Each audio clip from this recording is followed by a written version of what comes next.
What is happening? My name is Bret. This is my show. I'm alone this week again. Normal is just so busy. My co-host. I picked the busiest person in tech for my co-host.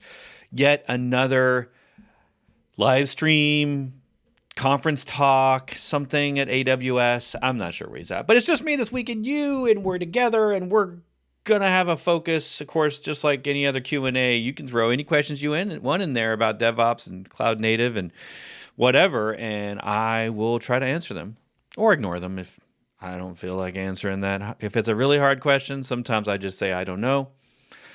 I don't know it all.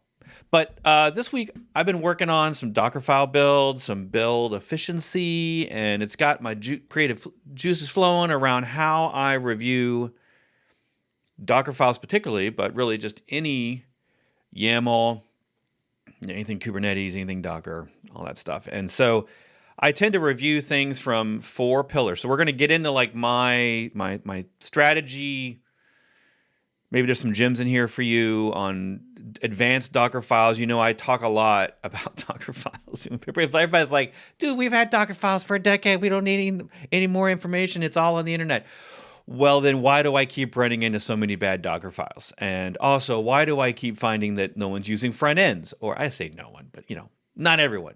Not using front ends, not using the advanced features, not using caching, not sharing the cache. There's so much to it. It's subtly complex because we all think we know the 30-ish, 20-ish stanzas or statements that you can put in a Docker file. We all kind of know the from, the copy, the CMD, the entry point. By the way, why is entry point spelled out and command is abbreviated CMD? A minor annoyance. It trips on my OCD and makes me feel like I need to type out the command, like the full word command, because every other word except workdir and except env and arg, like what's the requirement? It seems like a lot of them are just 3-letter abbreviations, and then there's full words like entry point. Maybe that was because entry point was a new idea with Docker. We didn't really have an equal to that before, so ETP or something like that wouldn't make sense. I don't know. Who knows what the decisions that were made in 2012 and 2013 when they were building the first version of Docker. Who knows what they were thinking. But there's, I feel like, always some opportunities for improvement. In fact, I'm kind of like a lawyer in this. So there's this saying with like when you get legal representation to review a document, that whatever you give them to review, they're going to find something to change. How else could they justify their time and bill you? So I'm not billing you today. This is free of charge. But I'm working on a form. I actually have had this before. I've had a infrastructure review form for years, for like 5 years, that you could have filled out if you found it, because I don't make it easy to find, and submit some things that you would like me to just look at, sometimes in private, sometimes in public. Well, I'm making a better version of that form, or easier, just for this show. So we're going to get to that in a minute. I'm going to give it to you in a link so you can fill that out. You'll be able to send me a link of some public files you want me to review. So if you have some of these Docker files, compose files, entire GitHub repos, doing it on this show means it would be public. So it behooves you to only show me the things you want me to see. So if you put those in a public place, if it's on a gist, if it's in a GitHub repo, it's public. I don't want to see any private files. Don't invite me to your private projects, because I'm going to put it on the internet, and I don't want that kind of worry. I just want it to be already open. So, hi, my name's Bret. I do this for a living, not live streaming, Docker and Kubernetes. I guess you could say I do live streaming for a living, but it's more of a passion than it is a revenue stream. But hey, you might be able to sponsor this show. We get sponsors every once in a while. Always looking for more. If you know of companies that you think would sponsor this channel, or you've seen them sponsor other channels and you haven't seen them on this show, also I'd love some feedback on that. Let's let's recap. Well, who is this? Why am I here? In case you're just stumbling onto YouTube and you're like, this YouTube recommended me this, and I don't know who this guy is. I do this Thursdays every week for 6 years now, since 2018. It's been a while. And let's talk about it. So a lot of these shows, when I have guests, this show turns into a podcast, an audio podcast, and now a video podcast. We're hopefully eventually going to make some of these Q&A clips into things that you can consume, Primogen style, making clips out of the live show Q&A. So that's possible. We're just not, we haven't done it yet.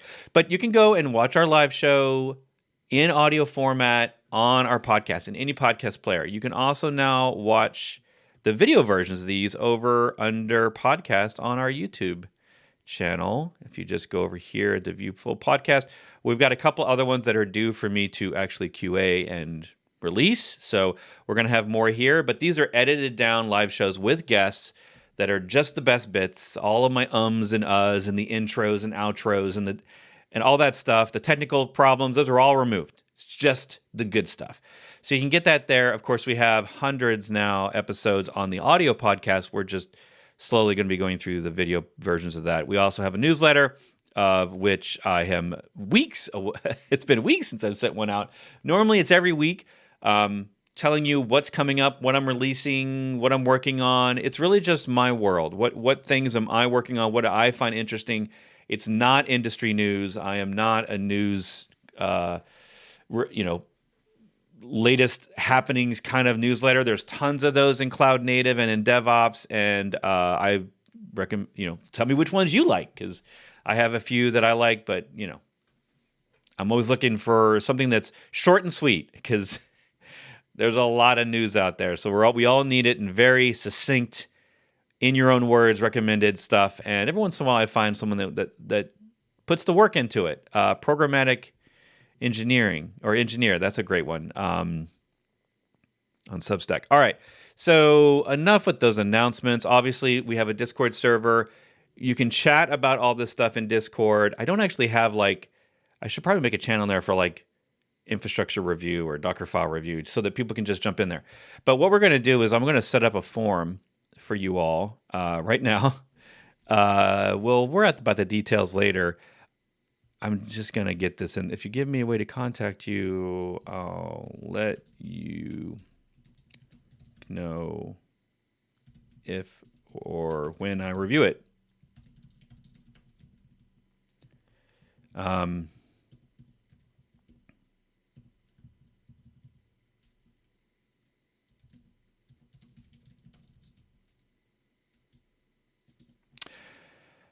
So anyway, so what am I doing right now? Why are you watching me fill this out? Because I was trying to finish it before and I couldn't get it done. So all I'm going to do is I just want add image, add video. I just want to add a question. There we go. Untitled question. I don't want a multiple choice. I want short answer. No, I want a long answer.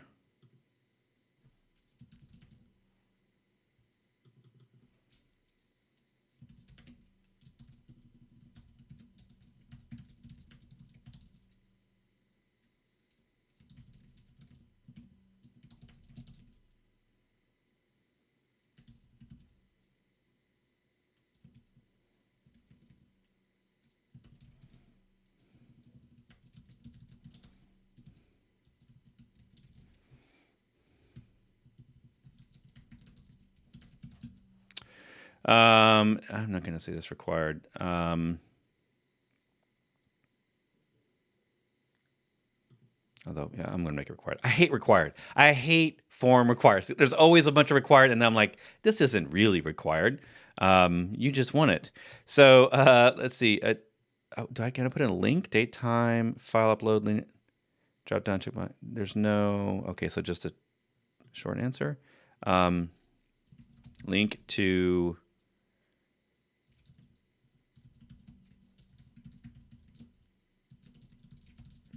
Link to the files you'd like me to review. I feel like that's it. That's all I need. I'm not going to make anything required. I'm not going to do that. And then you can put in your email, and then I can let you know. Email is not required. Validate email.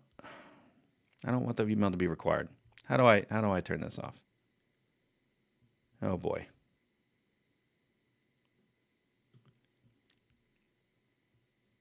I'm not a form expert. Who figured that one out? I'm not a Google Form Pro. I've done a couple. So I'm just going to leave this for now. It's going to require email address. That's not what I want. But can I save? Can I send? I want a link. Shorten. Thank you. Copy. All right. I'm sending it to you now.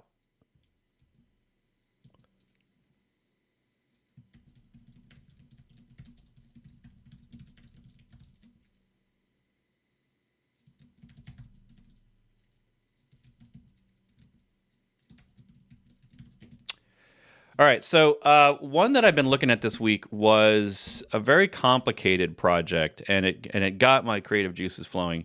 I've been testing out Depot. You heard of Depot? They were on the show a couple years ago. Depot.dev.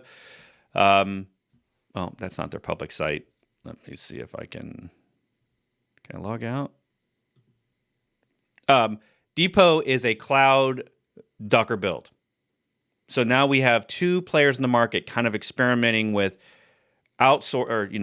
remotely running Docker Engine or buildkit specifically for you to build your containers.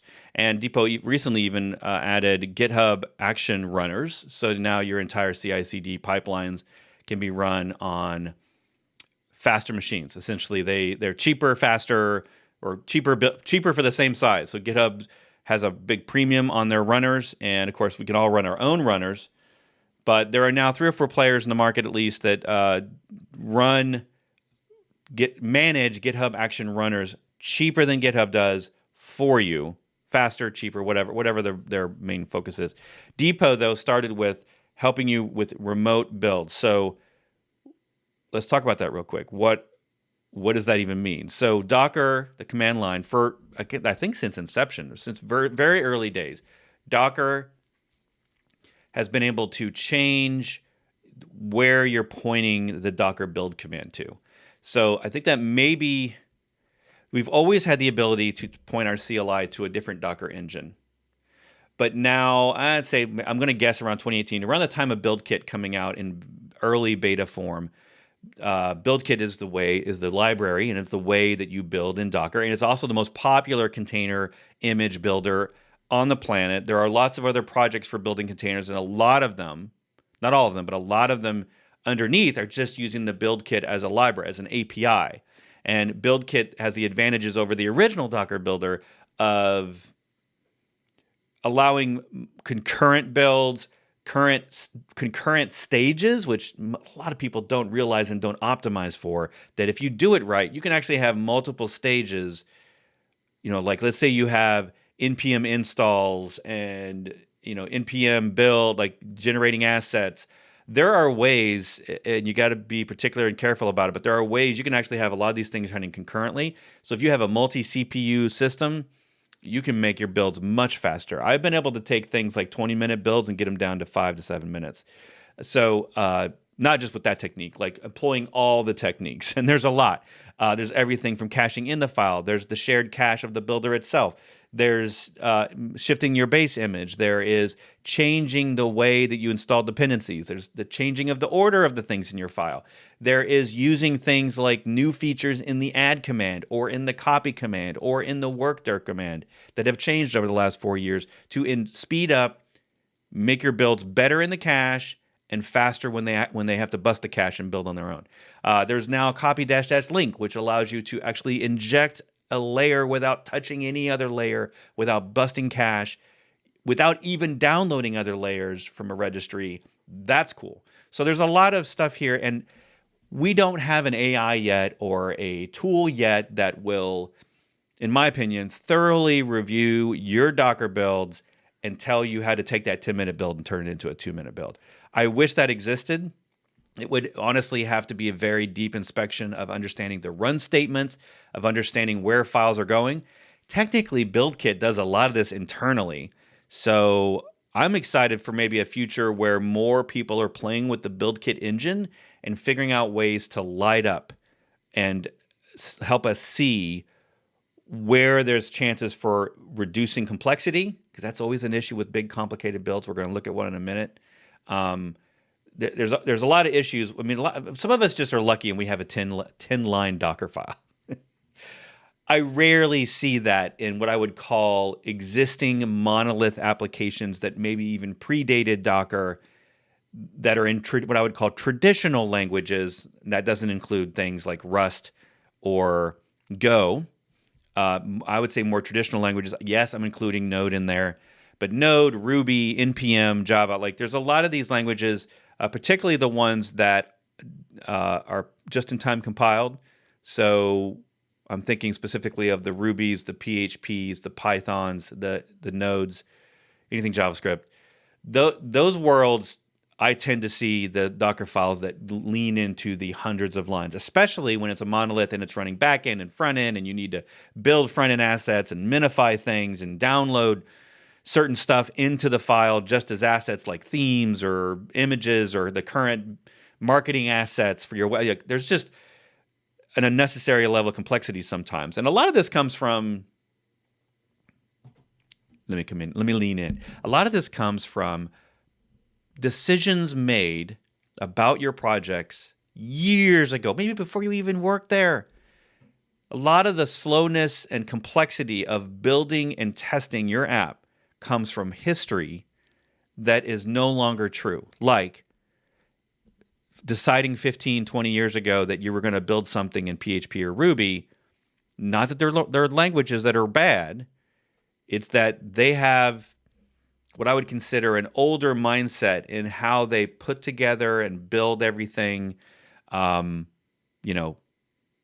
can lead to hundreds of thousands of files in your Dockerfile and your Docker image, where there's people on the Ruby and Go side that are really doing the similar kind of stuff, like, building front-end sites, building back-end workers, building APIs, and they end up with a single binary and a single image layer, right? So there's definitely this stark contrast. That's not really true if it's a front-end website, because you got to have assets and HTML files and stuff. I get that. But there are definitely nuanced differences. So you might have a wonderful programming environment and you're doing things great, and you've got a ton, like in Ruby, you've got all this stuff, Rails stuff coming in, all these wonderful packages and great community and ecosystem. And then when it comes to the builder's job, which is often what I would end up doing, the CI/CD person who's got to make this build fast, make the tests go fast, make the image smaller, more secure, no CVEs, no vulnerabilities, like that, because they chose all that stuff that helps the developer, I am stuck with a bunch of problems that make it really hard to do all those things. Whereas more modernly, anyway, that's a soapbox I've been on before. I'm not going to get to it unless people have questions. But what I want to do is, first up, I'm going to show you a build. I'm going to spend a few minutes seeing if I can't make it better. I have not done this before with this. It's Mastodon. You've probably heard of Mastodon. It's the other social network. It is it's ActivityPub, I think, is the name of the standard that on the industry that it's kind of built on. But the idea of the open social and the idea of federation, those are things that are very popular. Obviously, they got much more popular when Twitter kind of imploded after being acquired. And a lot of us were thinking of leaving Twitter. Some people actually did and went to Mastodon. Some went to other social networks. So Mastodon got a big bump. It's built in Ruby, so it is a complicated Docker file. It's got hundreds, I think it's got over 300 lines of Docker files. So it's a monolithic project. It is slow to build. Even on my Apple Silicon, it takes 10 minutes to build from scratch with no caching. And that's not the worst kind of build. I've seen builds take 20 minutes or more. I've seen builds that are gigs in size. So it's not the worst, but it is definitely time to look at that thing and see if we can't make it a little bit better. And maybe you'll learn something from my eyeballs and my random thoughts as I go through it. So we're going to do that in a minute. Again, unscripted. I didn't actually go and test all the different changes to see if they would work. Sometimes you do things and you think it's going to improve the speed, and then it doesn't. It might even make it worse, or it doesn't make any difference, but yet it added complexity. So then you like remove the complexity, because I know my Docker files, because I know all the features of Docker, they can get quite advanced. And so that makes it harder for the junior DevOps person or the developer who's a really senior developer, but he's not or she's not a Dockerfile pro. And then they look at the Dockerfile and they're like, Bret, this is great. You've made our build short, but now I don't understand how to use the file. The file's too complicated. And that's like in programming, where we end up with, a giant 1,000-line single file in your favorite programming language, and it's just a lot, right? It's a giant class. There's way too many things in it, and it's hard to read. It's hard to find stuff. That's true in Docker files too for some projects. But I submit that form. In case you're just joining, we have a form. If you're interested in me looking at any infrastructure, particularly container infrastructure stuff, it says untitled form. I'm actually going to change, container builds and deploy reviews. Yeah, so I'm going to do that. I'm going to start. So I'm sending this in chat in case you'd like to fill it out.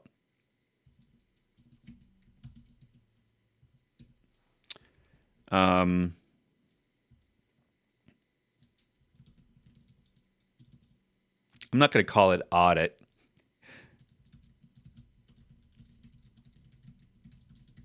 Of your Dockerfile and container YAML. I could say Terraform and other things, but like let's keep it focused, people. Let's keep this focused. Build kit debug, but haven't you? Okay. Oh, okay. I'm sorry. I'm reading some replies here. So let's get back to what we're talking about here. We are talking about, I'm actually going to change over. We're talking about improving your Dockerfile knowledge, and this is just like code reviews. One of the best ways to learn to up your game in development when you maybe your first few years and you understand the formatting, you understand a lot of the built-in libraries and functionality of a language or a framework you're using. One of the best ways to level up is to go find modern, fresh things. I don't always really like to review code that's a decade old on nowadays, just because that if it's not on the latest version of that language, if it's not using the latest frameworks and packages, there might be a lot of old ideas in there. So I'm always really interested in looking at new stuff. So we're looking at Mastodon, as this is actually recommended to me by the Depot team. Thanks to them for suggesting a complicated, large project. You'll be surprised, when you're working in languages like Rust and Go and stuff like that, those builds can be just wicked fast if you have wicked fast. They can be pretty fast. So even like just building the Docker CLI took me less than 5 minutes. I think building Moby took me less than 5 minutes. On my app, I have a 3-year-old Mac, and it still is wicked fast. And so the challenge is, how do I find a project that's slow, which would probably have a lot of complexity to it and need some help? One second. That might be, and I'm going to pick on these languages. Look, I've worked in all languages, many different frameworks. I work with other teams to help them make their software lifecycle better. So I don't pick languages for people. I don't pick frameworks usually. I'm the person once the app is already in development or in production, and I'm here to improve things for you. So I have the lucky chance to see all sorts of different languages and how people implement those in containers. And then I get to look at examples on the internet, which are very simple, very basic, and always the happy path. And then I get to look at real world people and teams of all sizes and realize that the real world Dockerfile is way more complex than the examples we all present, including in my courses. I don't tend to do too many high complexity Dockerfile learnings in my course, just because when you're already in those first 40 hours, first 80 hours of learning, it's just a ton of new ideas and concepts. And I don't want to throw a Mastodon 400 line Dockerfile at you to figure it out. Like asking someone in their first year of Docker to make this thing faster, I feel like is just punishment. It's going to be rough. You're going to be throwing a lot of things that is just even understanding how the stages in this Dockerfile work together and like what's the path.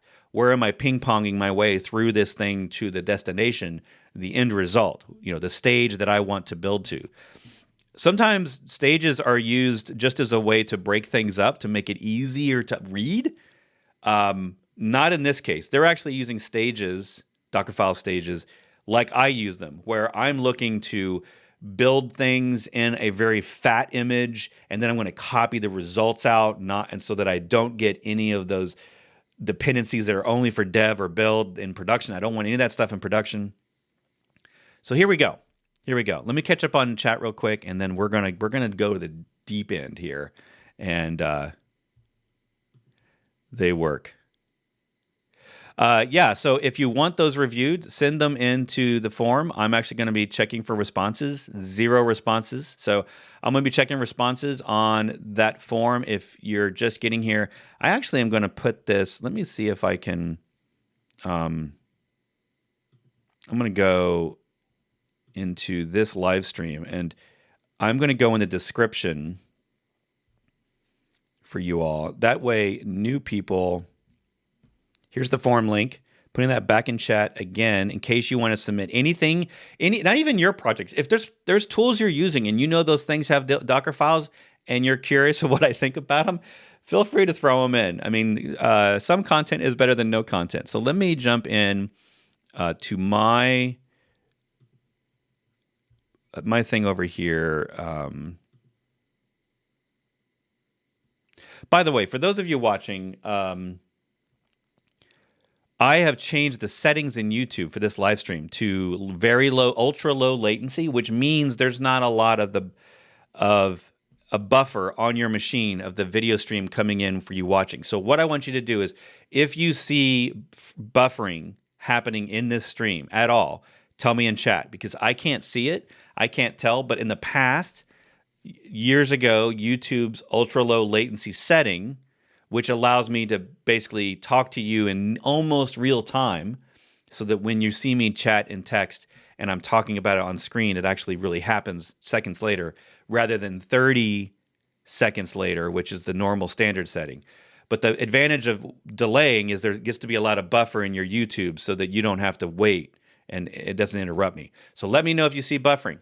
That way I know whether or not to keep this setting or not. So,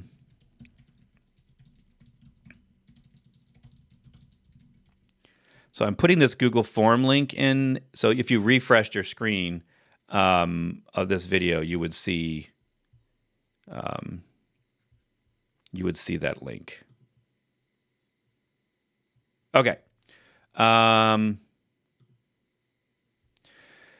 Back to it. So what are we looking at today? Mastodon.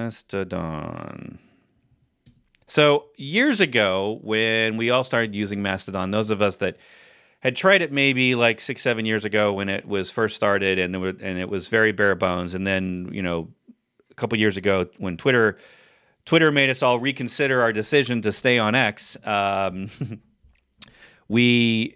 of us went and created Mastodon accounts. So I was very curious about the project, just because it seemed to be a successful open source project. So you would go to their website and read all about it on Mastodon, .org, join Mastodon.org, right? So, and then I wanted to understand like the technology behind it a little bit. So I learned about ActivityPub, and then I think that's what it's called, and then looked at their code, looked at their project, and they have other repos, obviously, like most projects, open source projects, but this is it. This is the big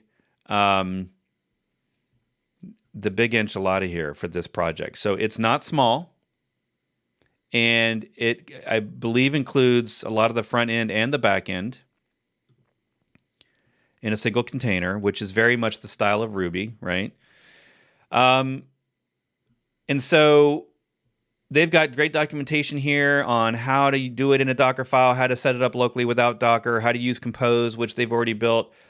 They evidently keep their Compose files in their dev container subfolder. That's an interesting setup. I've not seen the Compose file moved into there, but hey, why not? If it works for you, it just feels a little bit like, this sucks. I have to type this every time.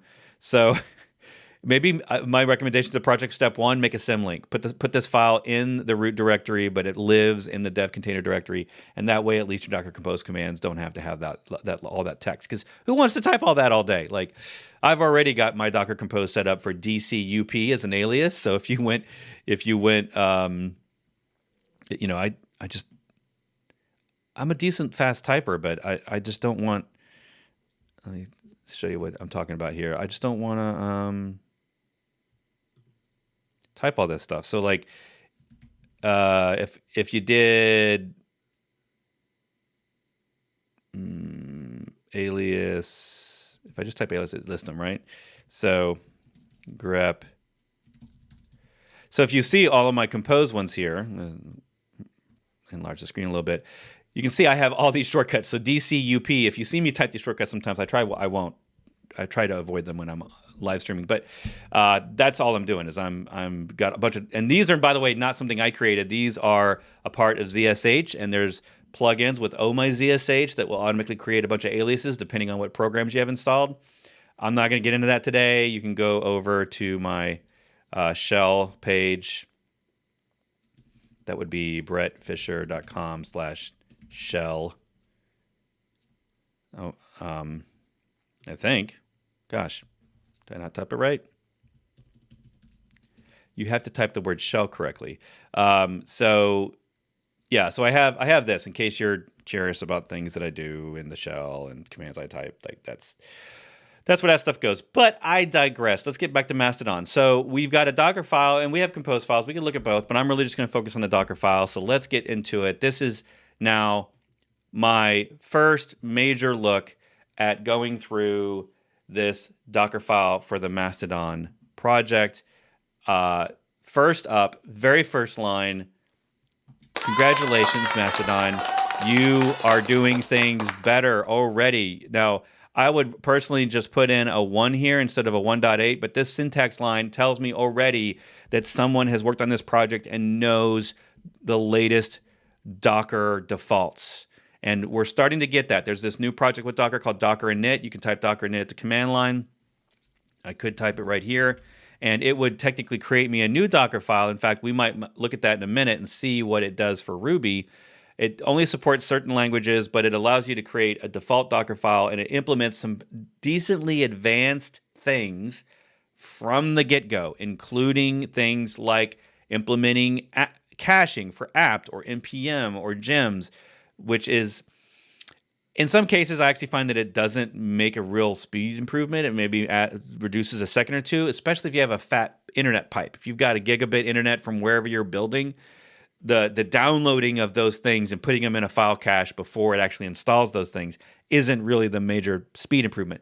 But nevertheless, it doesn't really hurt. I have not seen those kind of things affect it. As long as you understand them, we're gonna see those here in a minute. I did, full disclosure, I did at least skim this file before so that I could understand if there was even any interesting potential for talking. Because, if this person's a savant, I'm not going to have any advice.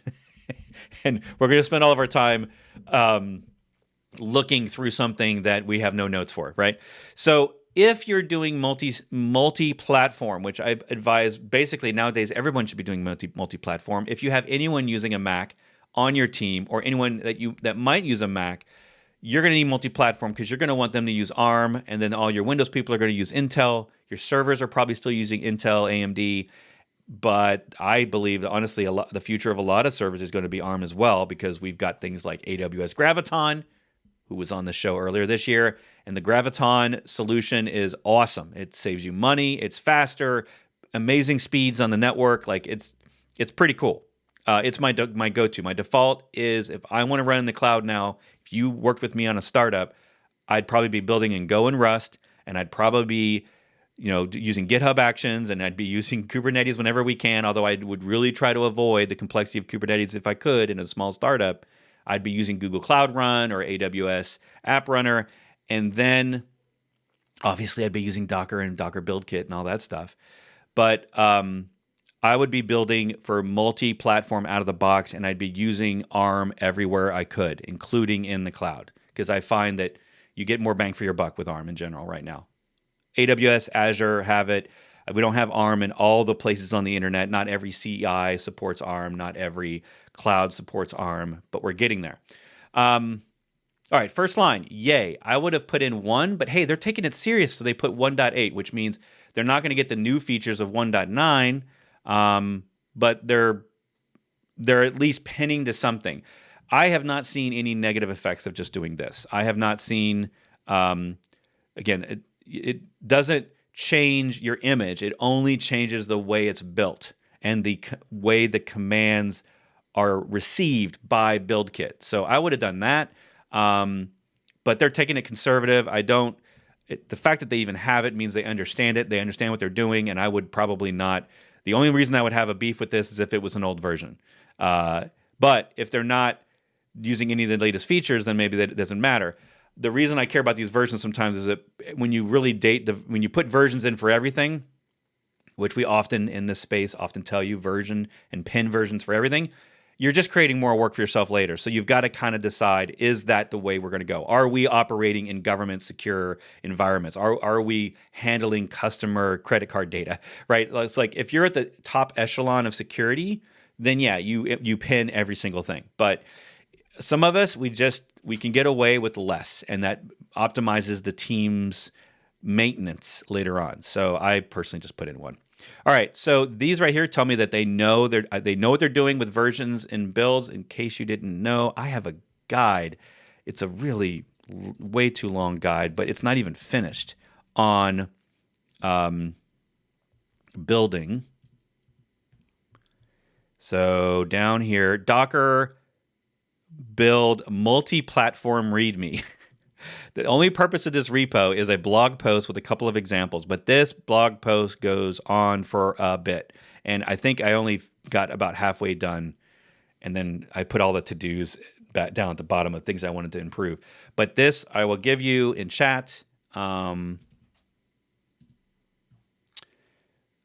give you this in chat. This is basically if you're going to do multi-platform and you want to understand things like, you know, some languages don't want you to build with an ARM builder. Like .NET's like this, Go's like this. I'm not sure if Rust is like this, but certain builders want you to build with the builder or the compiler that's on the native platform of the host you're running on, and they want you to target a different platform, a different architecture, so that even though you're on, let's say, an Intel building machine, you're going to target ARM, a different architecture, and that builder is designed to do that.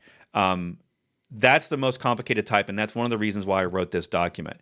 The easy mode is for those of us that, and maybe this is tradition. Maybe this is the future is a single builder to build all the different variants, but. And a lot of them, what you end up having to do is you have to tell your Dockerfile, hey, figure out when you start what platform I'm running on and what platform I'm targeting, and go get a different Dockerfile or go get a different from image for the architecture I'm on, and I need 2 builders. For example, if in buildkit you can say, build me ARM and build me Intel. And you can do it at the same time, and it will build them in parallel. But you can also tell it, go find me an ARM building server to build my ARM image, and then natively, and then build my Intel or AMD images natively on that real hardware. Do not emulate. Don't use something like QEMU, and you can control all of that. And it really depends on your project and whether that language expects to always be on the architecture that it's going to build on. It's a little complicated. Read the document. Maybe it'll make sense. There's stupid things like understanding what the ARG target platform, which is the platform you want to build for, not the platform that you're necessarily building on. There's a big distinction there. And anyway, so that's a document worth reading and at least understanding. I'll be honest, I wrote this a couple years ago. I probably need to reread it because I was dealing with very specific problems at the time, and I needed to solve them. And I realized this was getting so complicated. I got to help people because I don't want them to have to spend the hours and hours I did learning how target platform and build platform, like you have these different things here, these different arguments. And so I would take this and put it in a lot of my Docker files when I'm first building on a new project to figure out what is my CI using, which architecture, how are my build systems designed, what does this project expect when it builds its image. So there's a little bit of complexity there, but look at this. They know what they're doing. So they put tons of documentation. I love seeing this documentation. I always want more lines of docs in my Docker file because those things are stripped out before Docker ever starts building my image. So it doesn't matter how much docs I have in here. But this is your build documentation, right? A Docker file in most teams nowadays is the best build documentation of how that project works that they've got. Like they might have outdated things in Notion or Confluence, they might have some SharePoint. They might have something where they're storing how we build this. Why do we need these dependencies? Why do we do these things in this order? But I find that stuff gets outdated. And you know what's not outdated is your Docker file because that's what goes to production, right? So I use the Docker file as the single source of truth for why versions are the way they are, why I have dependencies the way they are. Why do I need to install curl, right? Maybe you have a hard dependency. I've met apps that actually, in a Ruby app, it actually calls out to curl from the code rather than using a framework in the code to get a file. It uses the shell curl. So it needs that installed from the host OS, your container OS's apt or yum builder. I always try to avoid those dependency builders or installers, rather. I try to avoid those, but what are you going to do? And we're going to see a lot of those here because I remember them. So they're setting versions up top. Another great example. Always set every version you can set as close to the top of the file as you can because that will make the maintenance that you're going to be doing forever or whoever replaces you will be doing maintenance on this forever, changing versions. And I don't want to have to go through 400 lines of Dockerfile to find everything that you pinned, every version you pinned. So if I had to say something, I would say the first 50 lines. Make the first 50, maximum 100 lines. That's where all my versions is. I don't want to have to go to the bottom of the file to find another version that I didn't know needed to be updated. Pro tip. So they got versions here. Yay, Ruby version. Yay, Node version. Yay, Debian version, which is they're probably building based on certain images for certain Debian OS platforms. So they probably got some from images in here, and they will switch that major version rather than using Debian version numbers, which you can do. You can say version 6, version 8, version 9, but you can also use code words or project names or whatever you want to call that. So that's cool. Yes, all these args, I'm digging it. So what they're doing here, and this is also another best practice that I don't see very often, is they're defining their node, or they're defining rather their base images, their from images, way up high before they ever even use them. Another best practice of mine. It's almost like they've watched my show and they're following my guidelines. Maybe the Docker docs taught them. Maybe they're just that smart. But I rarely find teams that are getting all this right. So they're picking the Node and Ruby images. Notice that they're actually hard coding it to Docker IO, which means that makes this a little more compatible with non-buildkit builders or builders that don't assume Docker Hub by default. That's pretty cool. And then they're pinning their versions. So these lines never need to change. And another benefit of doing this is the real reason you put these up top, even before you need them. It's because you may need this node image 5 times in various stages of this build. You might build with a whole bunch of dependencies, and then you start fresh again, and then you only copy the output so that you don't have to do uninstalls. We never want to uninstall. We just want to throw away in an image. So they're going to make an alias here, and now for the rest of this file, they can refer to this image on the correct versions, right? So we're defining the versions and environment variables, args, which means that those args won't be there when you launch the image or the container, that you won't have these. If it was me, I would probably turn these args into envs just so that I would have them inside of my app space, so that when I would do something like in PHP, you would do a config info or something like that, you would dump out all your environment variables and config. I'd want to know versions of things. So they're already defining major version and the Debian version so that they can control both of those. I love that, because sometimes you want to update your node version, but you still got to work on an old Ubuntu or Debian version because you maybe need some of those old dependencies.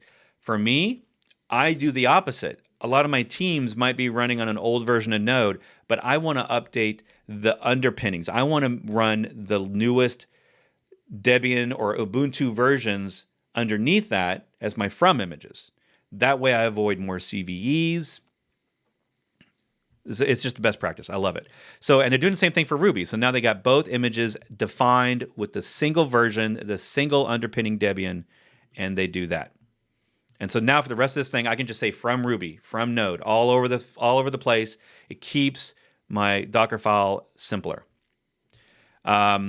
These are Mastodon things. We're not going to care so much about that. They're clearly doing international, complicated stuff. So they're enabling time zones in here, which can sometimes be a problem in certain languages.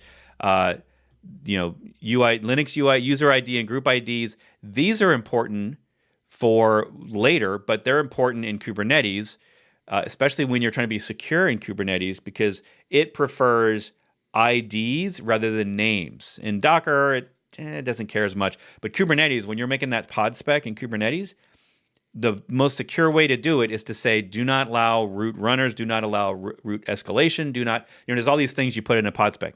By the way, I have that pod spec for you. You're probably wondering, when is Bret going to come down here and give me all of the things I need to make this amazing Dockerfile? And I have it for you. Pod spec. So that pod spec that I'm just throwing into chat is your basis for a good secure pod. And if you see down here, you see where it says run as user, run as group. So those numbers need to match the numbers that I put in a Dockerfile. So if I was building this Docker file that we just showed in Mastodon, and it has these UIDs and group IDs as 991, I would then need to update my pod spec inside of Kubernetes with these files, these lines right here, to be the 991. And that way I'm hard coding it so that Kubernetes knows it's not a root user, that it's not going to just trust what was in the Docker file. It will do what's in the Docker file if you use those IDs like the Mastodon image does. So good for them. Yay. Another good thing they're doing. But this is just another level of assurance. If you think of it as dev and ops, the devs are writing the Docker file, but ops is writing the Kubernetes file. And when they're hard coding this in there, they're guaranteeing that in case some developer goes and accidentally removes those lines in the Docker file, that there's no way this is going to run as a different user or as root. They're ensuring and guaranteeing that Kubernetes will only run it as this user ID and group ID. You need both. In a safe, secure environment, you need both. Minimum is just put in the Docker file and Kubernetes will pick it up. But I like to see both in a good team. And there's other things in here, like I don't know what the JIT enable allows us to use the YJIT compiler. I love this documentation and links. This is exactly what I do in compose files and Docker files, because I'm going to leave. I'm not going to be here, and I don't know where their documentation platform is. And I find that developers don't really do well at documentation. Most of us don't do well at keeping documentation up to date. So why not just put it in the file? I honestly wish that editors, and maybe they do, I wish sometimes editors had, and there's probably an extension for this. Tell me in chat if you see this extension. That just hides all the comments. Like, don't delete them, just remove them from my view temporarily so I can just work on the thing and not see all of the comments. That would be a neat feature. I don't actually have an extension for that, but I'm wondering if it works. If there is one for Docker files, that would be super cool. All right. These are envs. I like this approach. They are using one env statement, and you'll notice legacy envs won't have the equal sign. Equal sign is best practice.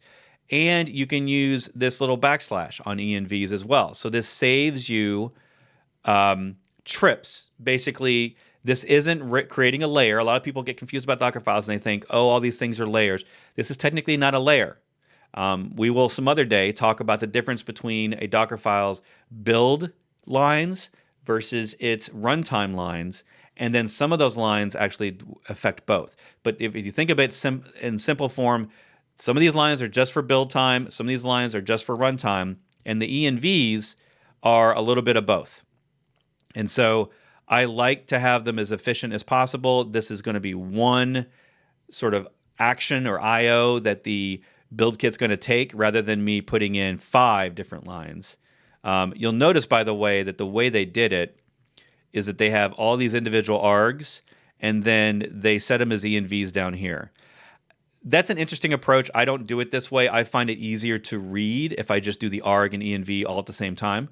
And the reason you want both a lot of times is the arg can be changed at build time through the build command. You can't change envs with a Docker build command. You can change args. But args don't last all the way to when you deploy the container and start it in your production.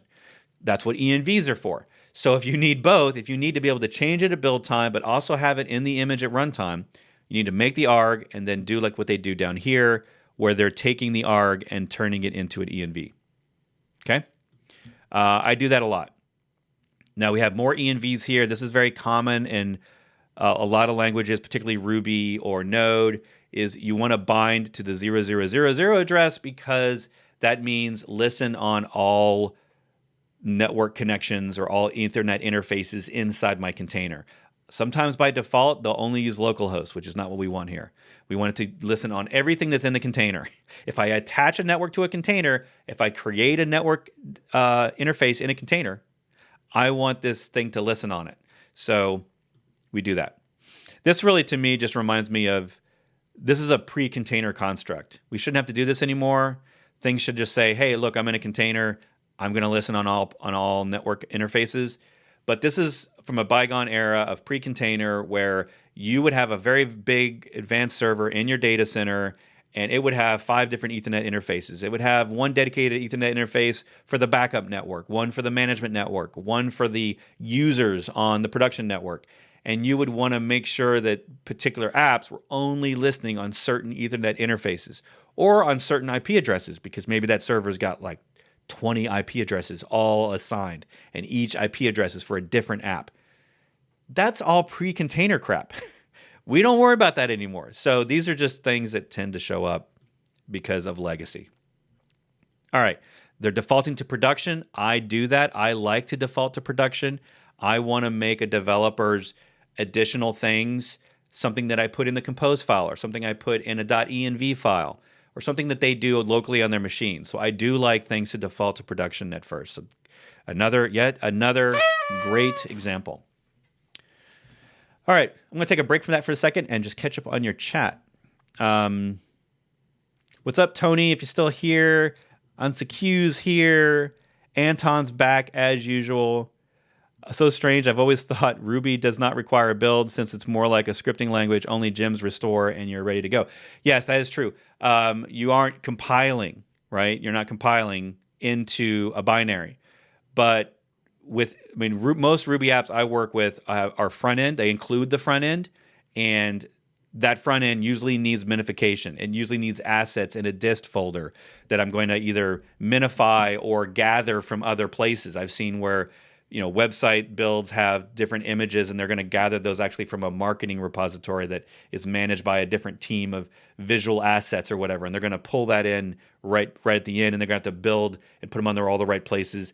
They're using Gulp, they're using other tools as well as just bundle, the bundler in Ruby. And so that to me is the build, right? That's a great comment. That's a good point. Eric's, what's up? Eric, see, yeah. yeah, I got that for Christmas, and slowly relearning my piano skills that I had when I was a kid, as I was a big musician until I left primary school. And I just got that. I thought it looked pretty cool. I laid it there one day, and it was on camera, and I was like, yeah, I'll just leave that there. I see other people with their guitars in the background, so I was like, yeah, sure, why not? So I see another keyboardist there, fan. So I appreciate you. Thanks for paying attention. It is a real set. I can touch it. That's not a picture. Some people think this is a picture on the set. All right, so let's get back to it. Oh, someone's asking what software you use for your browser. Yeah, Arc is dope. Let me send you an Arc link, people. If you do not have Arc, I have been using this religiously. Thank you to Matt Williams, reaching out to Matt Williams on his channel. Find him on YouTube, Techno Evangelist. He's been on our show many times. But Arc is just, I mean, I haven't changed. I've tried to change my browser permanently for 20 years since Chrome came out. Over 20 years ago, I think. And it's been hard. Chrome is pretty awesome. It's got all the features. It's got all the extensions. So most browsers like Edge, Brave, all these other browsers are just based on Chromium. I've tried so hard to use Safari because I know it's more efficient. It typically is less energy consuming and more privacy focused than Chrome. But I just love what the team here is doing. Share Arc. So if you use my link, I don't know why I'm giving you an actual link, but this is Arc. Arc is awesome. I could do a whole show on Arc. There are lots of other people that have done it. But go get it now. It actually now works on Windows. It used to be just on Mac. They have an amazing mobile app for iPhone. I know they're working on I think they're still working on the Android version. It's my default browser on my phone. It's the default browser on all my computers for the last year and a half, even early days. And it just keeps getting better. I love it so much. Anyway, back to the story. We're talking Docker files. What's up, Philo? I am all well is here. Abhishek, sorry if I mispronounced that. What's up from India, all the way on the other side of the world? Martin, you scared me for a second. Thought maybe you didn't have audio.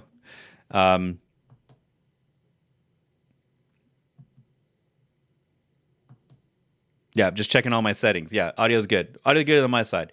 Nubo. Tony, what's up? Glad you're still here. Interesting audio Arc feature to disable audio. Yeah, I mean, there's so much cool, advanced, hidden little features of Arc. Their UI people are second to none. Wonderful UI. It's a joy to use. I can't say enough about it. Maybe we'll have a Ask Me Anything on Arc show. How do you use a browser to do all of your projects, your personal projects, work projects, all the different things, all the things that you do every day, but you don't have to reopen those tabs, or you don't want to have to go find that. Chrome is catching up. I think a lot of the browsers are seeing the Arc influence, and they're adding features, because it's funny how Arc will do something, and then 6 months later I'll see it in Chrome. It's never really implemented as well in Chrome. It always feels like it's shoehorned in, where Arc, they seem to have such a great UX and UI team that they refine, and they're rethinking what a browser could be, I think. So I actually have been doing what they're suggesting and they do on their own videos, which is things that I have as dedicated desktop apps that really are just browsers in a window, like Electron, and I will start using it in the browser and just having a better experience that way. So you will hear me talk about Arc a lot if you have not seen me on this show. All right, getting back to the code. Any questions so far? I know we're going fast and furious on this. It's a lot. I'm going down a bunch of rabbit holes. So let me know when you want me to pause. I'm watching the chat. All right, so they're doing something pretty advanced here. Most people don't even know that the shell command exists. But there is a default shell in all Dockerfile commands for run commands in particular. I think it affects more than run, but run is the main command where if you just type something in there, like this run echo, it's going to execute that in a shell. And the default shell is sh. So they're doing something here where they're changing it to bash for more fold features, which probably means that they maybe have some shell scripts that are meant for bash that they're running. I'm not sure why they're changing it, but they're throwing in all the correct things, exit on error, pipe fail, all that good stuff. And then they're pulling in their target platform. Again, read that link up in chat if you want to know more about build platform, target platform, and how to use those in a Dockerfile. It's going to probably take some experimentation for you to figure it out. But one of the things they're probably doing is they maybe have something that needs to be specific or changed. Maybe it's a file they have to download, but it needs to be different per architecture. So for ARM, they're going to need to get some different asset or do some different command or something like that. If they're building on Intel, they're going to have to do something different in their Dockerfile. A lot of Dockerfiles don't need that. A very simple Dockerfile that's maybe building, let's say in Node. If you're just doing a Node app, npm install works the same regardless of architecture. Node with a start.js or server.js, like that doesn't matter per architecture. It's universal. But sometimes there are things, and for me, it's mostly when I'm downloading binaries or tarballs. If I'm downloading other code that's already pre-built, like I'm downloading init utilities, which we won't get into, but we'll probably see in this Dockerfile. Other things that I might need. I'm going to download the version that's on the architecture I'm building on, and I'm going to need target platform to help me do that. That's going to help me do that. All right, so we're getting to our first run statement, I think.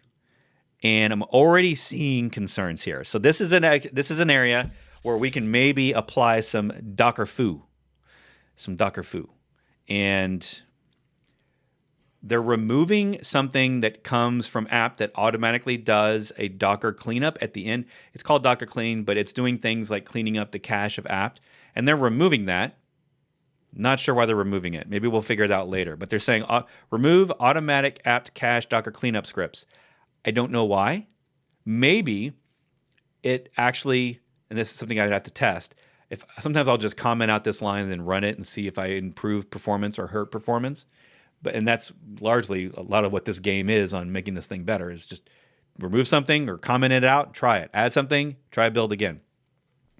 But on this line, I'm guessing that maybe either one or two things might be happening. Either in some way they're using or keeping the cache, and that might be what we're going to see in a minute, where we're keeping cache through buildkit in an offline area outside of the image so that we don't have to reuse an apt cache to download each time. We want to reuse it. We don't want to have to re-download every time we build.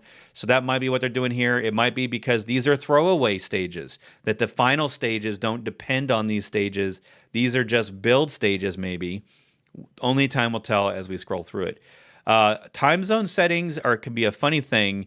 Certain apps really care about time zones, some don't. So I've seen this kind of behavior on time zones before. This is fine. This is kind of one of those things where is like legacy. This is a legacy thing where it's, I'm moving the location of where my source files are, and maybe they shouldn't really belong in the root. I'm going to try to move them elsewhere, and I'm going to have to use a symlink to make sure I don't break anything while I'm reorganizing files in my Dockerfile. So that's fine. That's a very quick little op. It's going to take less than a second to do that. But this right here indicates that they're adding a custom user, good thing, and they're creating a location, a home directory for it, also a good thing. So they're already starting to behave with best practices. I honestly wish that Docker had a built-in feature to do this for us, that I could just specify, user add, group add, and then it would do all the right things without me having to know the Linux commands. But hey, because in this case, what we're having to do is create it. It's going to, in the background, it's going to create a container. It's going to run these commands. And then it's going to save the changes to the file system back out to a new layer. That's how a Docker build works. And that layer is frozen, and it'll have all these changes. So it'll have a new directory. It'll be updating some files in the etc directory like we do here, and then these two will change as etc directory files. But I like that they're parameterizing this with environment variables, so that you're setting the GUID and the user ID at the top. Honestly, in my opinion, with most apps, this doesn't need to change. This is stuff that's only happening in the container, so I don't need to change it based on other containers.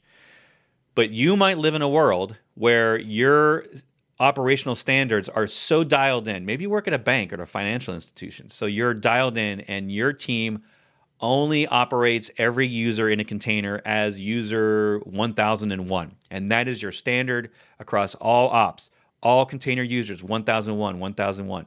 And that is something that helps simplify your environment deployments and your setups. And you don't have to worry about, well, this container is a different user than this one.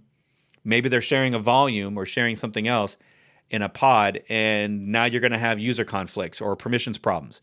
So I like that they parameterize it, and this is probably good for open source. If you're releasing something to the world, you don't know how they operate. You don't want to assume that they should hard code their user ID and group ID. But most internal apps, if you're just running this in your company, I would say if you're building your own app, you probably don't need to parameterize the group ID, user ID. Just hard code them and be one and done, right?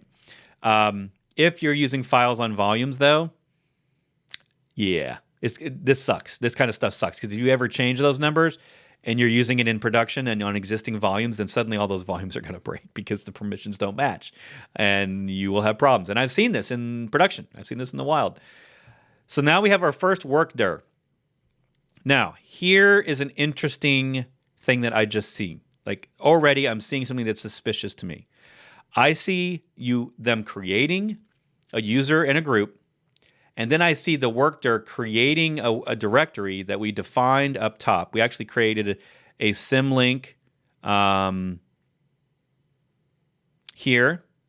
So I don't really know where, let's see. Oh, so okay, so this directory is getting created, and then they're symlinking this directory, and then we're changing to this directory. So I can see how that might be necessary, but what I would expect to see here is us change the user right there. I would expect to see a user Mastodon. That's just a normal thing I would expect. The reason I'm saying that is about 4 or 5 years ago,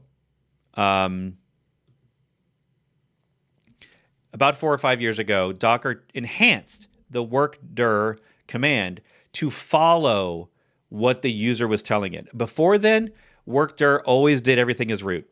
It was a super annoying thing, and I would teach it in my courses, and I even have best practices where I say, create the directory, chown it properly, and then change the workdir.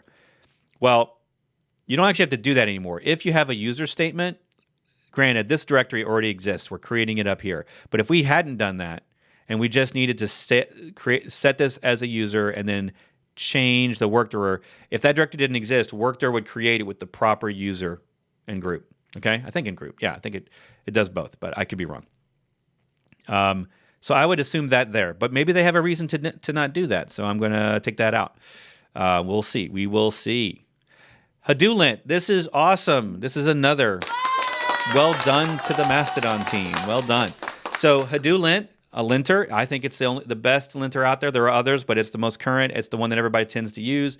I use this on every Dockerfile. I use it with superlinter, which is my favorite way to run all my linters.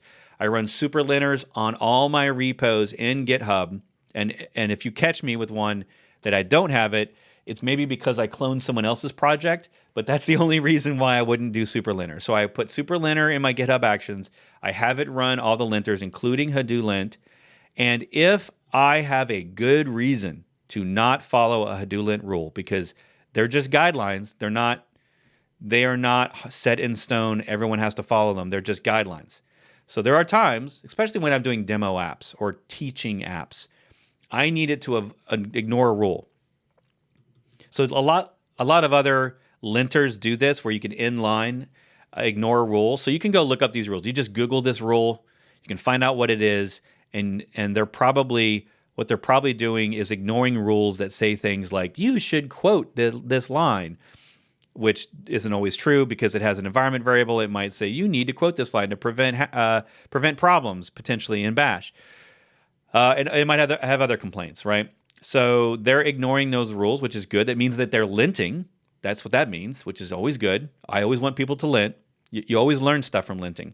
Even if you just learn, well, I got to ignore these rules. And then the next thing I see is that they're using the mount cache. This is something, I wouldn't say it's controversial, but I don't get mad if you don't have this, because except for the largest projects or the slowest internet connections, I don't see a ton of speed improvement in a cache like this. The only reason I might say that, I've done this testing in the real world, and actually the last time I tested this was in a Ruby app. It was years ago, but it was in a Ruby app, and I think it improved my performance. Again, I have a gigabit connection and a fast machine. It improved it by a second, maybe 2 seconds. So it's significant lines of complexity, especially if someone's new to Docker and they don't know what all this stuff is. But that was back, this was 3-4 years ago. So stuff was newer. It was relatively newer. And what it's doing is it's simply telling the Docker builder that, hey, this particular directory inside my image, I would like you to call it this, right? Give it a name. And that directory, I would like you to save between builds outside of my image so that it doesn't bloat my image, but save whatever goes in that directory. And then the next time I run this, mount that directory from the host into my container build so that I can use the files in there. It's very common for caching. Every dependency installer I can think of has a cache of download. It's really kind of two types of caching, right? If you include Docker build cache, there's 3 types. The first one is the install cache, which means I'm downloading apt binaries. They're really tarballs, right? They're downloading tarballs of all my apt dependencies, all the ones we see here. So it's going to download a tarball for each one of these. They're probably gzipped. I'm not sure of the apt package framework, but I'm going to guess they're gzipped. And instead of downloading all those every time I rebuild, I'm going to store them in my local cache on my machine outside of the image. They don't need to come with the image because those files are only there for seconds until I install or extract them, right? So I'm going to unzip or unextract, or just extract those files to where all the places on the file system they need to go. But I'm still going to store that zipped, gzipped, bz, lz, all the different compression algorithms. They're going to store those on my host. Now, the reason I say this doesn't really matter is that this only matters when you have no caching and you're on a cold build, when you have no local build cache at all. Because the reality is these don't change. So you're rarely going to rebuild this app on your machine and then it's just going to use the cache layer. It's just like 90% of the time, 95% of the time, it's just going to use a cache layer. Until you change something here or change something up here, it's just going to use that cache layer. So these are only going to benefit me the first time. Okay? So when I have a zero cache or what we cold cache, whatever you want to call it. They're doing it for lipt apt and cache apt. So I'm not expert on the difference between those two, but it seems to me that you need both.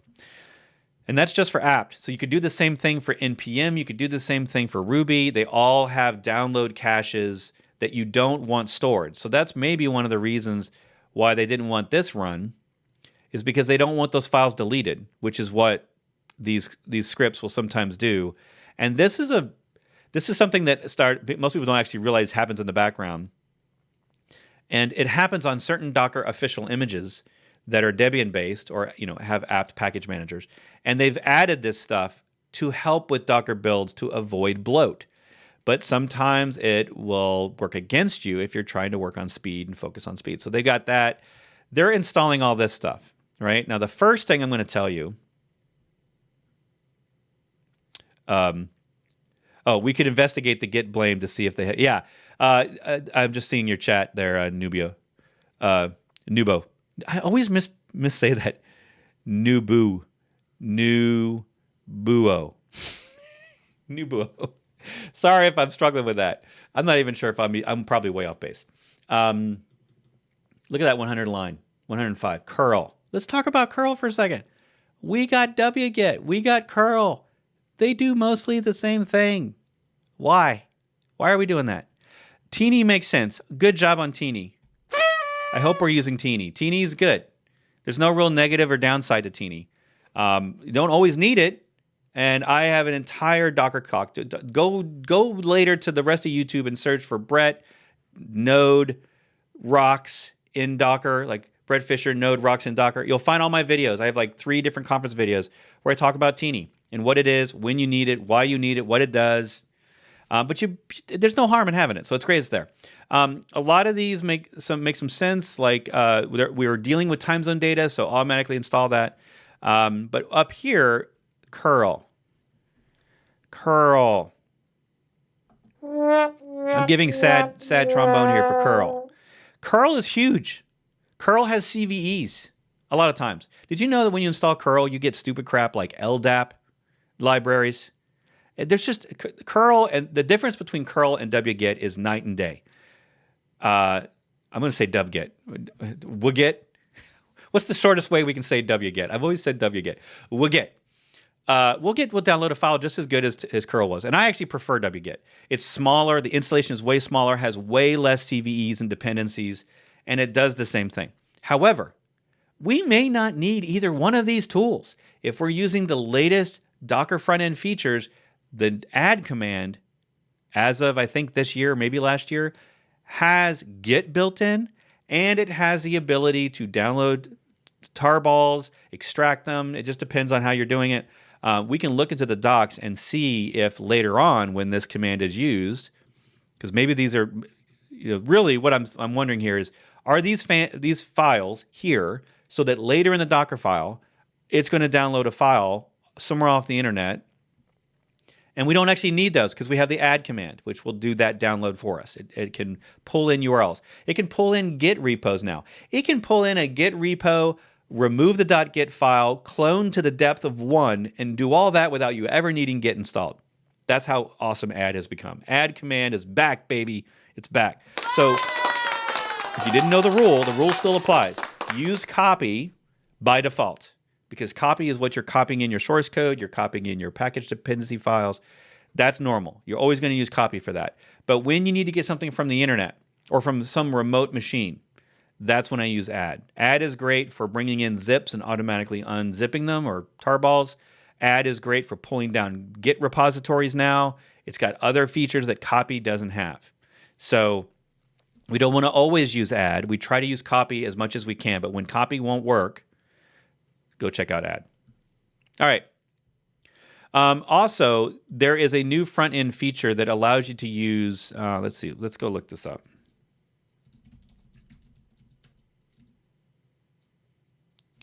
I'm going to go look at the docs over here. I'll bring this up on screen in a second.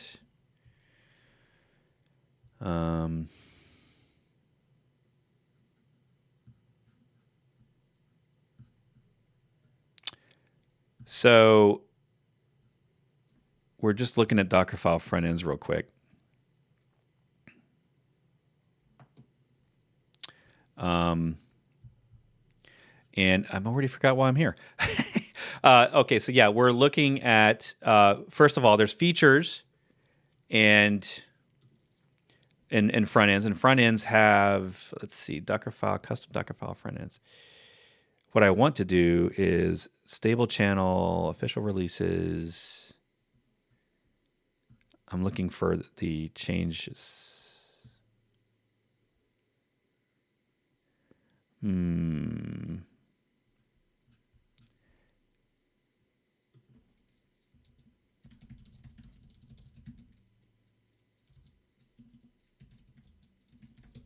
Let's see if I can find this. Dockerfile release notes. Yeah.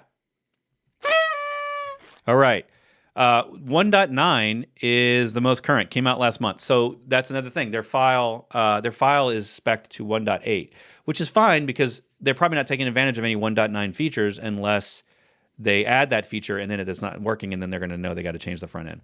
The Dockerfile front ends lately have been a little bit better at saying, hey, that feature you're trying to add is experimental or new, and your front end version that's on line 1 of your Dockerfile is not up to date. So if they just put in Dockerfile :1, this wouldn't be a problem, but they did go specifically to a minor version, which is a very safe approach, and I'm not going to give anybody a heartache for going safe. They do have bugs here that they fixed in 1.9. Oh, sudo B Mitch is in the house.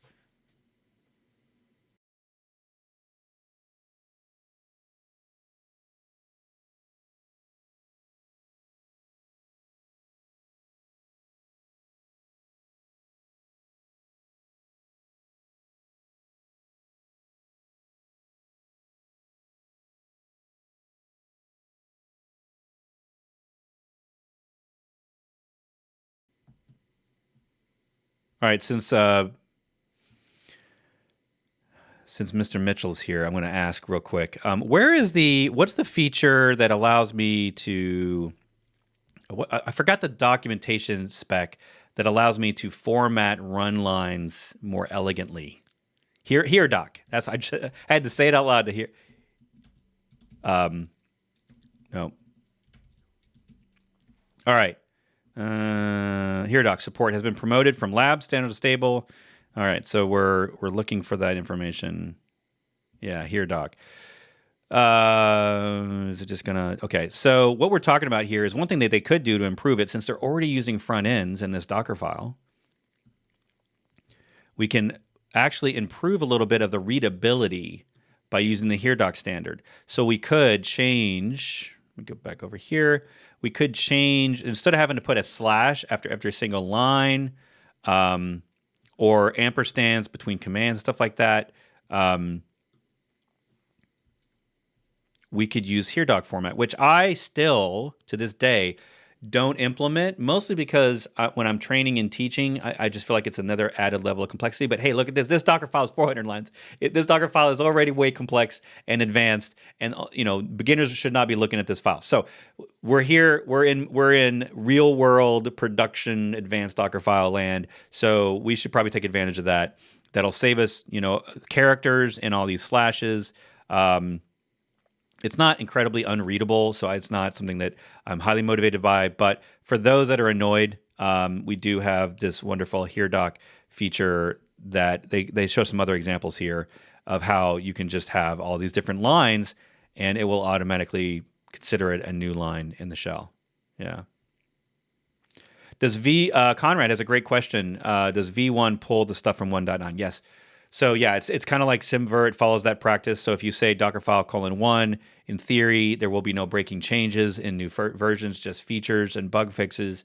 And so that you don't need to, I mean, Docker officially kind of recommends you just use Dockerfile:1. That's what I do use.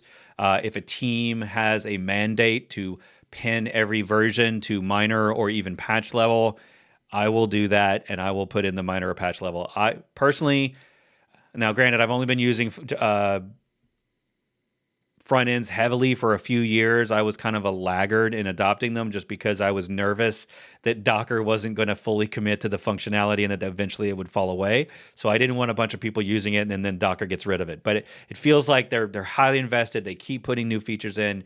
They've had at least 9 releases, going back. So it feels stable. It feels like they're serious about it. So I'm going to go all in. I'm going to make my Docker files do this. Now, here's the thing. The minute, just a little warning, like if you're trying to be ecosystem friendly, this line, the minute you start using stuff that depends on the front end, you now have to use buildkit, because older builders, Builda from Red Hat, as far as I know, would not work with front ends and would not be able to use these advanced front end features. BuildKit, to me, is the most advanced engine for building a container, so why would you use anything else? You don't have to use it with Docker build or Docker buildx commands. There are other projects that use BuildKit underneath. BuildKit actually has its own utilities. You can use it separately. Anyway, so I'm always trying to use BuildKit, so I don't really care. But what that means is now that anyone that's using Mastodon and builds this Docker image, they've got to use BuildKit or something that has BuildKit built in. If they're using the front end feature there like that. All right, let's get back down the line. So we're down here. They're throwing, it looks like they're downloading patch elf, and then they're quickly patching a file and then removing it. So that makes me think that this we haven't even gotten into the later stages yet, but this stage may actually be used for production. because if they're bothering to clean up, I don't clean up on stages that I'm going to throw away. So the fact that they're cleaning up here tells me that they are concerned about space, and they're doing it all in one run line so that it doesn't write that package and then in a later stage you remove it. Like, that's a bad behavior. So they're just using this to patch. I would argue, like, is this just this is maybe just a cleaner way of using a search and replace utility. I get it. It's easy. It looks pretty. I have little opinions. They're doing no install recommends. They're doing -y. These are all good things. They are doing an apt-get update and dist upgrade. I never actually think I've seen dist upgrade in a Dockerfile. I'm not sure what that would do for me. When I think of dist upgrade, I always think of like kernel modules, things that are related to the OS, and I look at that as something that's the responsibility of the base image to do for me. So I'm actually very curious about. Oh, and it says here to check for security updates to Debian image. So I get this part. This is what happens when you don't pin your versions. Like, they're not pinning versions in apt. So if I was talking with this team, I'm going to be picky because that's what I do. If I'm here to audit, if I'm here to review, I'm going to be picky. So I would say, well, if you're not even pinning the versions of any of these programs, why bother pinning the version of the Dockerfile front end? Like, just keep it .1, keep it simple, and then you'll always have all the features. Because they clearly don't have a mandate for pinning everything. I would probably say remove curl. We're not going to use that. I'm going to even say we maybe can get away without using wget. But that remains to be seen. I have seen Ruby apps in real production environments that use these tools from Ruby. And this is part of that, my whole stance on, like, legacy languages tend to have this behavior of using the OS package managers and leaning on them for code that they should have built into their own package manager, but they don't. So they lean on apt, and apt and yum to me, I don't want them in my containers. I'm done with that. I just want I want everything packaged in my languages or frameworks preferred package manager. I really do. The multi-package manager, and by the way, these package managers are just, they feel heavyweight, they feel legacy.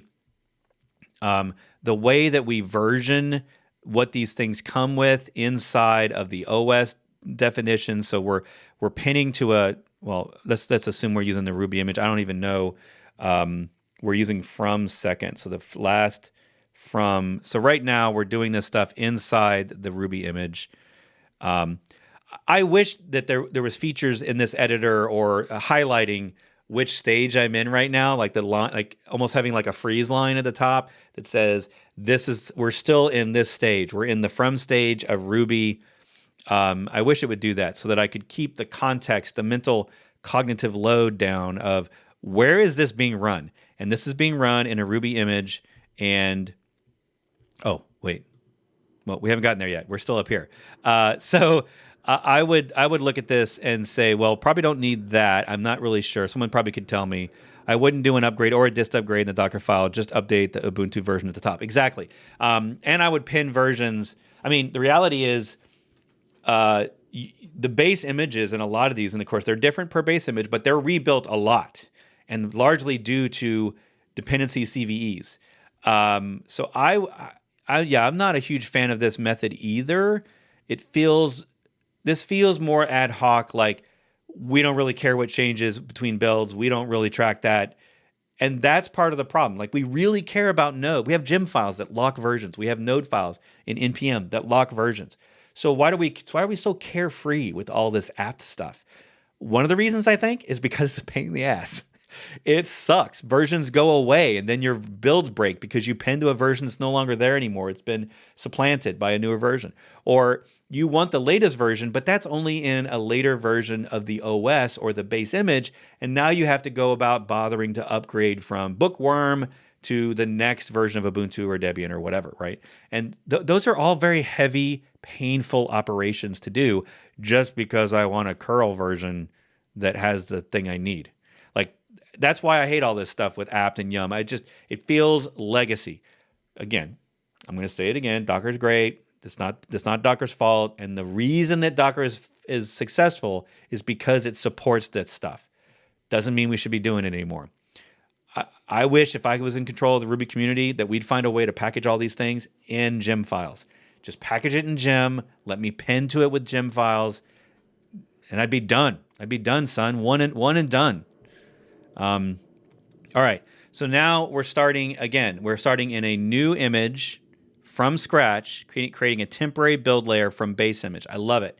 They're telling me why I'm using this stage because there's not a lot of context when you start a new stage. You have to kind of read all the lines and try to figure it out. But they're just telling me it's temporary. This one isn't going to be used in production. If it's temporary, that tells me that it's just going to be used to build stuff, and then we're probably going to copy stuff out of there later to a different image.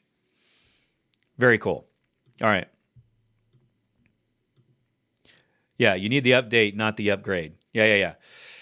Right. Yeah, I get that it's going to help maybe with CVEs, but this is that's like one of the things. This is all the symptoms of the legacy world. Like this isn't using chain guard 0 CV images. This isn't avoiding OS package managers and only using application package managers or programming framework package managers, or whatever you want to call it. So this is why I picked this one, because this thing's been around for a while. This project has been around. It's not this Mastodon was created, as far as I know, after Docker existed.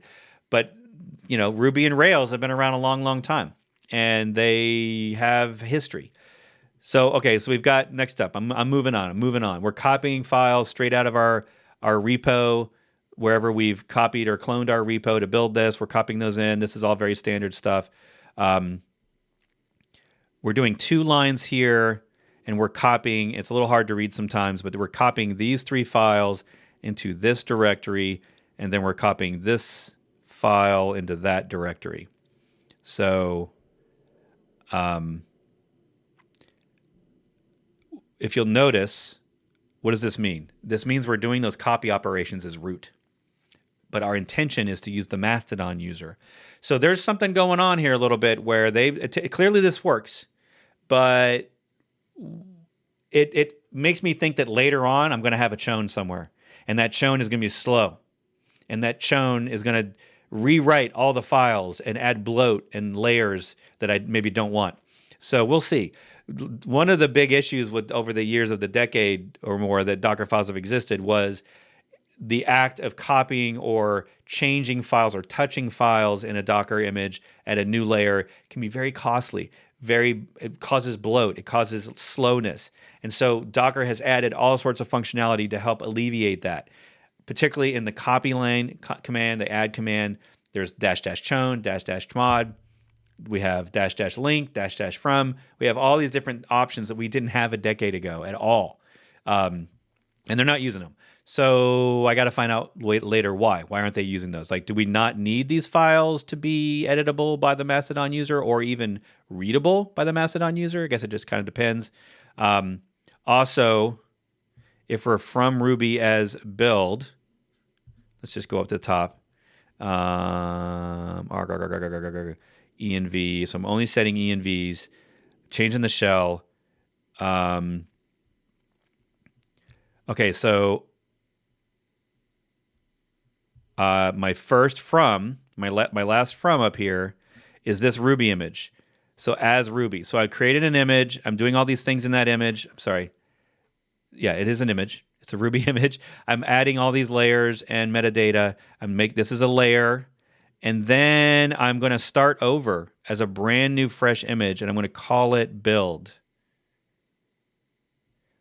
Or am I?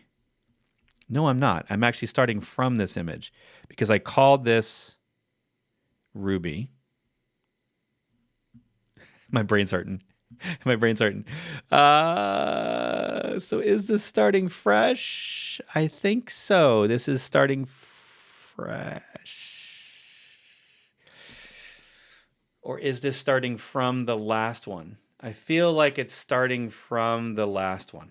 Yes, I believe it's starting from the previous image, which means the Mastodon directory will exist.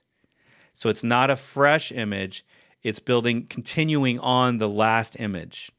All right, but we're calling it build. So that way later, if I do a from Ruby, it will skip all this stuff we're about to go through, including copying in the packages, including copying in all these files. We're user local. Okay, so interesting. It's wild how similar some of these lines are to the things I recommend and teach. One way you can use Node with Ruby, which is a crazy thing. It is not uncommon in a Ruby image to find Ruby installed, Node installed, and often sometimes Python installed. Wild. How you get anything close to 0 CVE is wild, but people do it. And this is what sometimes it's like in Ruby land. I hate to be picking on Ruby, but hey, this is what Mastodon shows, so I'm picking it apart. So what they're doing here is this is exactly, or very close to, exactly how I would copy over nodes, libraries, and binaries from a node image into my Ruby or my Python or what other image I have without doing an actual node install, okay? So you can copy from one image on Docker Hub to another one, and that's what they did. Earlier, they defined node as version 20, and so we're just saying copy from that image, which we haven't used that image yet. So this is the first line that has anything to do with an image that, like on line 10, we defined that image. We put it up there for versioning. We talked about that earlier. We versioned it up at the top. We want all our versions at the top. And down here in line 128, we're finally using the node image. And all we're doing is we're stealing its files. We're stealing the node install. One reason you want to do this, which is a node weirdness, is that in many different ways that you install node, it installs Python in order to install node. Why? Why? I don't like it. But this way helps alleviate that problem. This will avoid Python. This is clean. This is good. And we can control versions. A little harder on the testing front and the vulnerability front, because since we've kind of sideloaded, I'm going to say sideload. I don't know if that's the right term here, but I believe we could call this a sideload. We sideloaded this install, which means it's not in the apt cache. It's not in apps listed installed apps. So the only scanners that will see that my node version is vulnerable or outdated is one that goes and checks binaries, and they don't all do this. A lot of them are just using SBOMs and other things, and they may not even see this stuff. So a lot of them, if they're depending only on OS package managers for OS apps, because, you don't install Node with NPM. There might be an exception to that, but in most cases, you don't install Node with NPM. So this is a little risky from a security and visibility standpoint, but I'm good for it. I'm okay. Just like basically tell your team they got to scan Node images of the version that you're using and do a separate scan of that one, and those CVEs are going to be applicable here, right? If I'm using an insecure version of Node, it's up to you whether you have your scanner figure out that there's really Node in here, and then you look for vulnerabilities. I'm going to catch up on the chat. I'm seeing Conrad and Sudo Bmitch just chatting away. Here Doc was there. Let me see if there's any other questions. Should there be pinning their dependency versions? I mean, it's an opinion. When it comes to apt, pinning versions can be safe, but also very painful. So my general attitude is I don't like pinning apt versions unless that program will be used in production by the app itself. Obviously, I don't care about build essential in terms of production concerns, because this better not go to production with build tools installed. It should not need those. It should not need CMake or Git in production. Most apps don't. If you're building a GitHub clone, you'll probably need Git in your program. But there's a ton of these tools. This is kind of the behavior of apps like PHP and Python and Ruby. They're really bad at this, using the OS package manager for all the libraries that they're going to use in the app. And a lot of their own frameworks and plugins and dependencies will just call out to these OS libraries to do the work. Presumably these things are all probably built in C, or they're at least compiled. FFmpeg, because Mastodon's got to deal with videos and audio and images. So yeah, that makes sense. But the problem here is that none of these are penned, right? So these are certainly things used in the app during production, at least some of these, and none of them are penned, which very much concerns me. And one of the challenges that this does when you do it like this is it means I can't change my base images. If I wanted to move from Debian to Ubuntu, because in general Ubuntu images have less CVEs than Debian, I can't do it. If I did, I would break a lot. I bet you I'd break a bunch of things because these versions are going to be different. And then the program that's depending on it, in this case, the Mastodon Ruby app, it's going to break in weird ways that aren't obvious.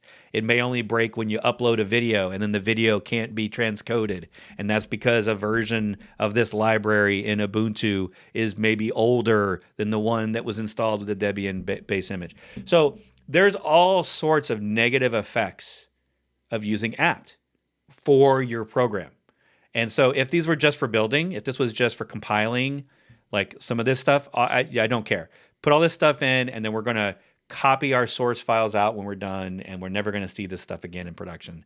I wouldn't care about versions. But now, I don't know. There's a lot of stuff here. XDutils made the news recently.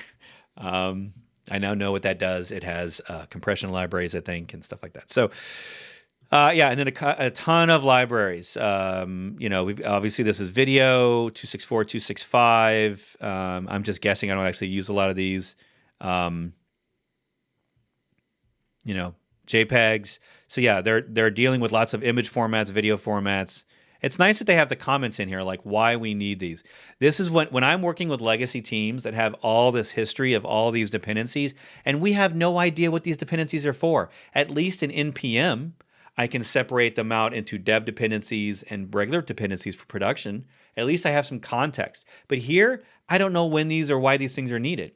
And so what I would really prefer to see is like hashtag, these are only used for building. Hashtag, these are used by the Ruby app in production to manage videos and video files and user uploads.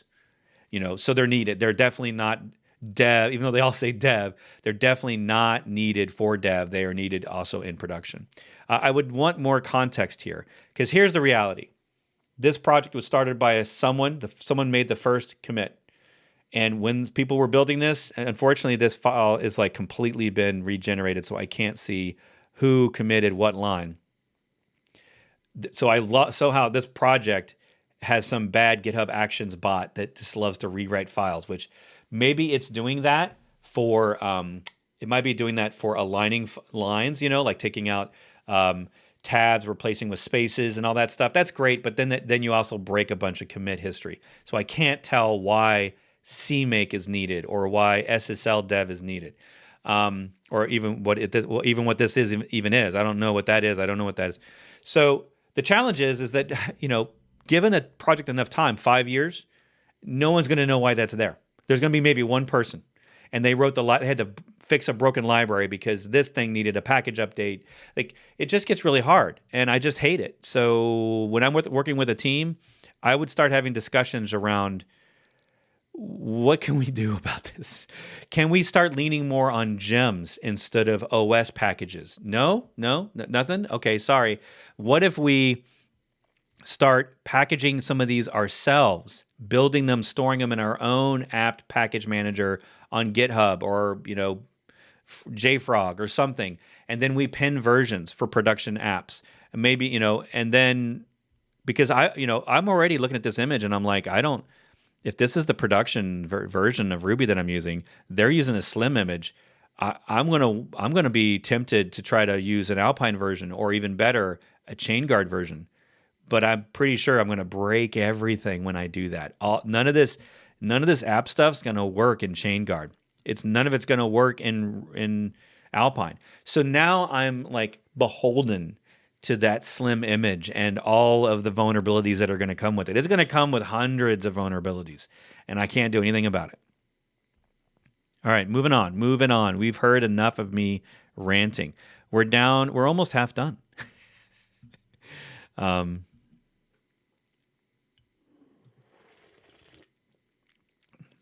Yeah. Yeah, Brandon, a sudo bmich, Docker Captain Brandon is doing a lot of confirmation, making sure that I'm saying it. Yeah, pinning apt is very error prone. Yeah, that second is from is a no op. It's starting from the end of the previous stage. Hopefully they have another from Ruby in that file. Yep, good eyes, good eyes. That's the cognitive load that a lot of this stuff is. I really feel like we could have such a better Dockerfile editor that had so much more intelligence that, and maybe AI is going to do that for us. I know Docker's been experimenting with Gen AI stuff to help with Docker files, but I haven't really seen anything truly impressive that will help me answer questions like, what stage am I in right now? What stage is that from? How many stages am I in deep now in the chain of different stages? And I mean, so like who in this command, who is my current user? Like what's the context for this run command? I know that I've changed shell previously, but I'm not sure if that's still active. I know that I've maybe changed user. I don't know if that's still active. And that's the hard part about Docker files is there's a lot of context that you have to understand. So in the old days, we would make multiple Docker files. We don't do that anymore because we have stages. But sometimes I still remember the old days and wish the old days of if I could have a core Docker file without any of the application itself, just the dependencies, I could at least remove cognitive load and know that when I'm dealing with the app and like the gem files directly, that I don't have to worry about apt and environment variables for the OS and time zones. Like that's all the first 100 lines. And I maybe don't care about that. All right, now we're on, by the way, this is all normal for NPM and Node. Sorry that this keeps coming up, those prompts. This run statement right here, very normal. Core pack enable is exactly what I do. I personally would actually put this stuff right up here because it's in direct result to this. So again, they're adding to cognitive load because they're separating things out based on the Dockerfile command and not based on reason, like not based on, hey, I'm going to install Node and NPM and make it work. So if it was me, I'm going to start editing. I'm going to move this up because it has nothing to do with this stuff as far as I can tell. It has everything to do with this. So this part is all about making Node work in my Ruby image. I have a Ruby image. And just for cognitive load, I personally would make this, look at that. It was actually, give me one more. It was actually, I like that. It's giving me the exact same lines. Okay. I would say here, copy in Node. Oops, I put it in a comment. Copy in Node, npm yarn, etc., and enable it. So all this core pack is it's a little thing that comes with Node insider information, but it's very useful if you're in DevOps because you're going to be working with Node people or people that are using Node. This isn't even a Node project. This is a Ruby project. They're using all this Node stuff. So me as a DevOps person, now I got to know a little bit about the package managers of Ruby. I got to know a little bit about app packagers for Debian. I got to know a little bit about npm packages for Node. It's all in one Docker file. This is the life of a Ruby dev. All right, so moving on. I'm enabling it. This is what this does. All it does is make some symlinks and make sure that things are in the right places so that you can run node, yarn, npm commands, and they just work. So that's all really one activity. The only reason I wouldn't put this node line up there is because we want versions at the top. So personally, because the version numbers have all been extracted out, the versions are technically already at top. And I'm probably for cognitive load purposes because I consider myself pretty advanced on Docker and I'm already having a hard time. So I'm going to do that. And that way, getting my node into my image and getting it working is in one place. And I would actually put this after because it doesn't really matter. The ops are the same. We do have to start from that. This is a new section. We're going to call this the build stage. And after I have Node is when I really want to copy my files in. Again, this is nothing to do with performance. This has nothing to do with the correct order of things. This is me understanding that I want my Node stuff together if I can, because I'm not even in a Node app, but I need to comprehend what is Node doing in my app. So I'm going to put all that stuff there. Copy in Node, and so now we're just copying in these files. You might argue that we're not even doing an npm install, so why am I copying those files in if I'm not yet installing it? Where is our Node install? Did I miss it? I mean, I'm confused, actually. What is the base image of this application, Conrad? It is a slim Ruby image. That's a great question. So up here on line 22, that's where we're defining the first from, and that from is staying with us through all this stuff until we get down here. And then we're starting from that image as a new stage. So far, all I can tell is that this is not changing the way that I'm doing anything. It's not starting from a fresh image. It's just starting where we left off. I'm not even sure this is necessarily needed here, but we will see as we progress whether or not I truly need to break this out as a separate stage. It's not giving me, it's not, this line right so far, this line here, this line 20, 120 is not changing anything about my Dockerfile. It's just building consecutive in linear, non-parallel fashion. This is going one line at a time. But these lines can be parallel. So it could be copying those two things in at the same time. I think it should. I think it would. But it's going to do those things. Then it's going to run the yarn stuff. Then it's going to copy in my package dependency files. Presumably, right after this, I would have a run statement that does npm or yarn install, but it's not doing it. So I'm not sure why that's here. We're installing a bunch of app dependencies, and also it looks like build dependencies. If it was me, I'd probably break this out at least into two separate ones. Again, for cognitive load, I want to separate out my dev install from my production install. I might break those out just to help people understand why I have what seems to be like 30 or 40 dependencies there. All right, we're on to a new stage. Again, this stage is starting from the last stage, so I don't know why we're doing a separate stage. It's not giving us any sort of advantage. We're not resetting back to fresh Ruby. We are just starting from where the last one left off. Create temporary libvips specific build layer from build layer. Okay, arg version. I would have put this at the top. We're still in the same image, so this arg would still represent.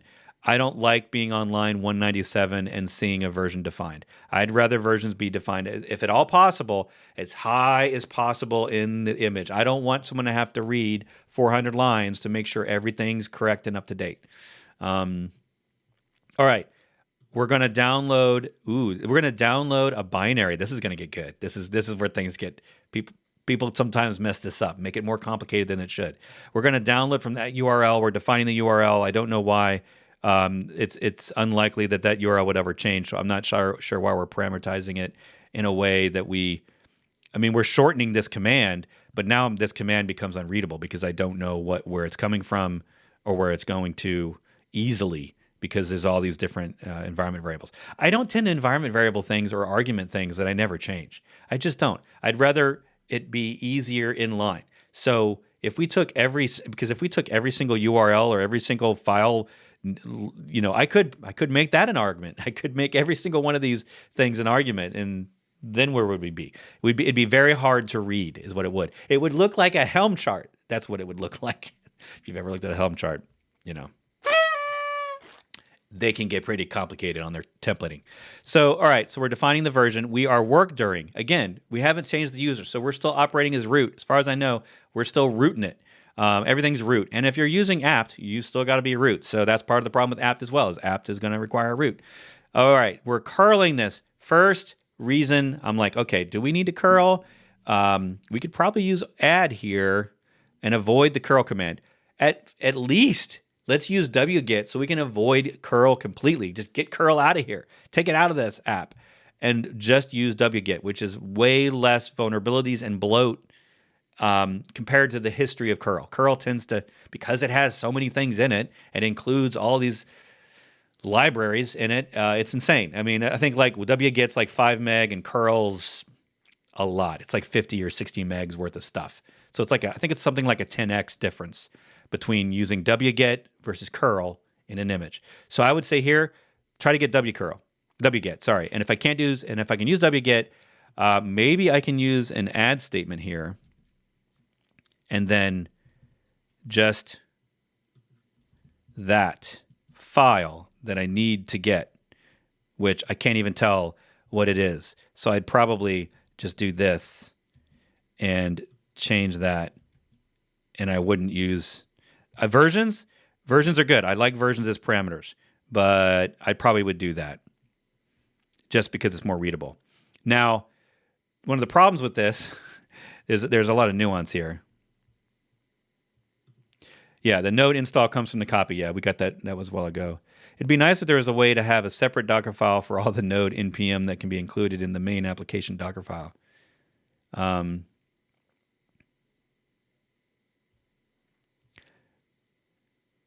Yeah. So in other words, and there's probably a way you could do that. It's an interesting idea, Conrad. But I feel like the cognitive load, if you can just keep it all together like I did, like I changed it, that cognitive load helps there, and it's only 10, 15 lines, including comments, so not terrible, right? And again, most people nowadays are trying to get away from multiple Docker files. There are negatives to that approach as well, so it's not. There's a reason we're not using it as much anymore or at all, and really any teams that I'm really using. The only time I ever really see that again today is when a team literally has a complicated setup like this PHP Ruby node, and they have a ton of things, and then they have like microservice themselves to death, and they need one image, but each one's only going to copy in a certain repo, and even some of the dependencies are all the same and everything. I do still see that for a base image, and I would allow that in that model. This is not that, right? This is a monolith. So let's see. We're doing a build here. So we're basically downloading a tarball, we're unzipping it or untarring it, then we're going inside it and doing a build. That's very normal. It's too bad we can't download a built version that we have to build. Honestly, this is one of those things where I don't know how long this takes, but if this took me any more than a few seconds to build this, I might actually create a separate Docker file, and I've done this before with teams. We do a complete separate Docker file in a separate repo, and the purpose of that is to build external third-party dependencies.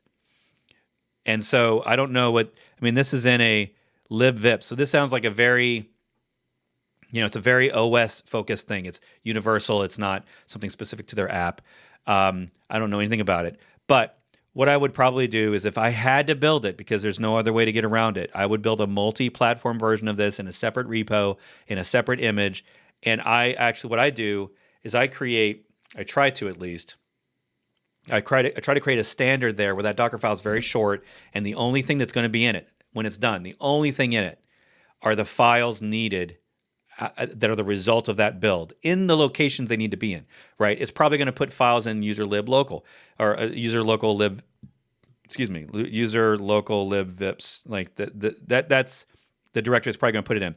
So I would have this separate file that does all this stuff right here. And I would even version it. I would hardcode the version in it, and I would version the tag of that Docker image. And I basically would maintain my own pre-built libvips dependency in my own repos, and then in this Docker file to speed this sucker up, the only thing I'm going to do is just do a copy from. I'm just going to copy from that image, and I'm going to do root to root. I'm not even going to worry about where the files live. It's literally going to look like copy -- from the path to that image with the version as a tag, and then root. So / right? That's what I would do, and that's how I would set it up. And that way, a lot of times in projects like this, I'll end up with 10 of those, 10 different unique esoteric tools that have their own build path. I don't want to have to worry about my build cache for this app to build those tools. Again, if it's only 5 seconds, who cares? my bet is it's a little more than that. So I don't want anyone to ever have to build this tool. Why build it every time? It's a third-party tool that probably changes once every year or once every quarter. So I don't want to rebuild that or ever. I just want it to be a binary. So I'm going to do that. So that way in here, like I don't know what Ninja is. If someone in chat knows, like image processing library. So yeah, and you know what's probably happening here is, I'm going to guess, this is a complete guess, but does that project have multi-platform builds? It might be one of those scenarios. If I just bring this up, oh well, that project doesn't even load. That's weird.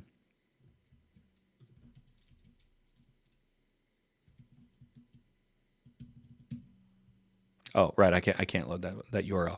But if I go over to that project, I know this is a rabbit hole, but this is a great example of some really advanced stuff that I only use with big enterprise teams. So I would take this thing and I would, if I go to downloads,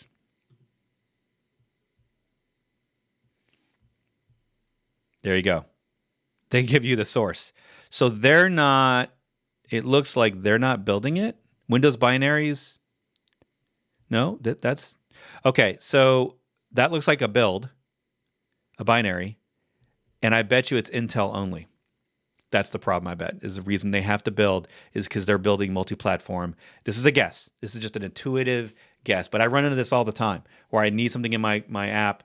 It isn't an apt, or the version that I need isn't an apt. And this is another example of where apt falls apart, is if I'm using a Bookworm Debian image and I need the latest version of this, their package managers by default may not have this latest version. And so now I'm now left building my own version. And then I find out, oh, it's only made for Intel AMD. So then I have to go about building it myself. I have to make their app my prop. Again, this is, I'm grateful they make it as open source. I'm not complaining that they did it wrong. It's just, it'd be nice if they built at least an ARM 64 V8 version. But, and that's probably in the issues. If we ARM, entitle ARM. Let's see if ARM-based Windows. Okay, so yeah, who knows? Who knows what the real reason is? That's my speculation. Let's get back to the file.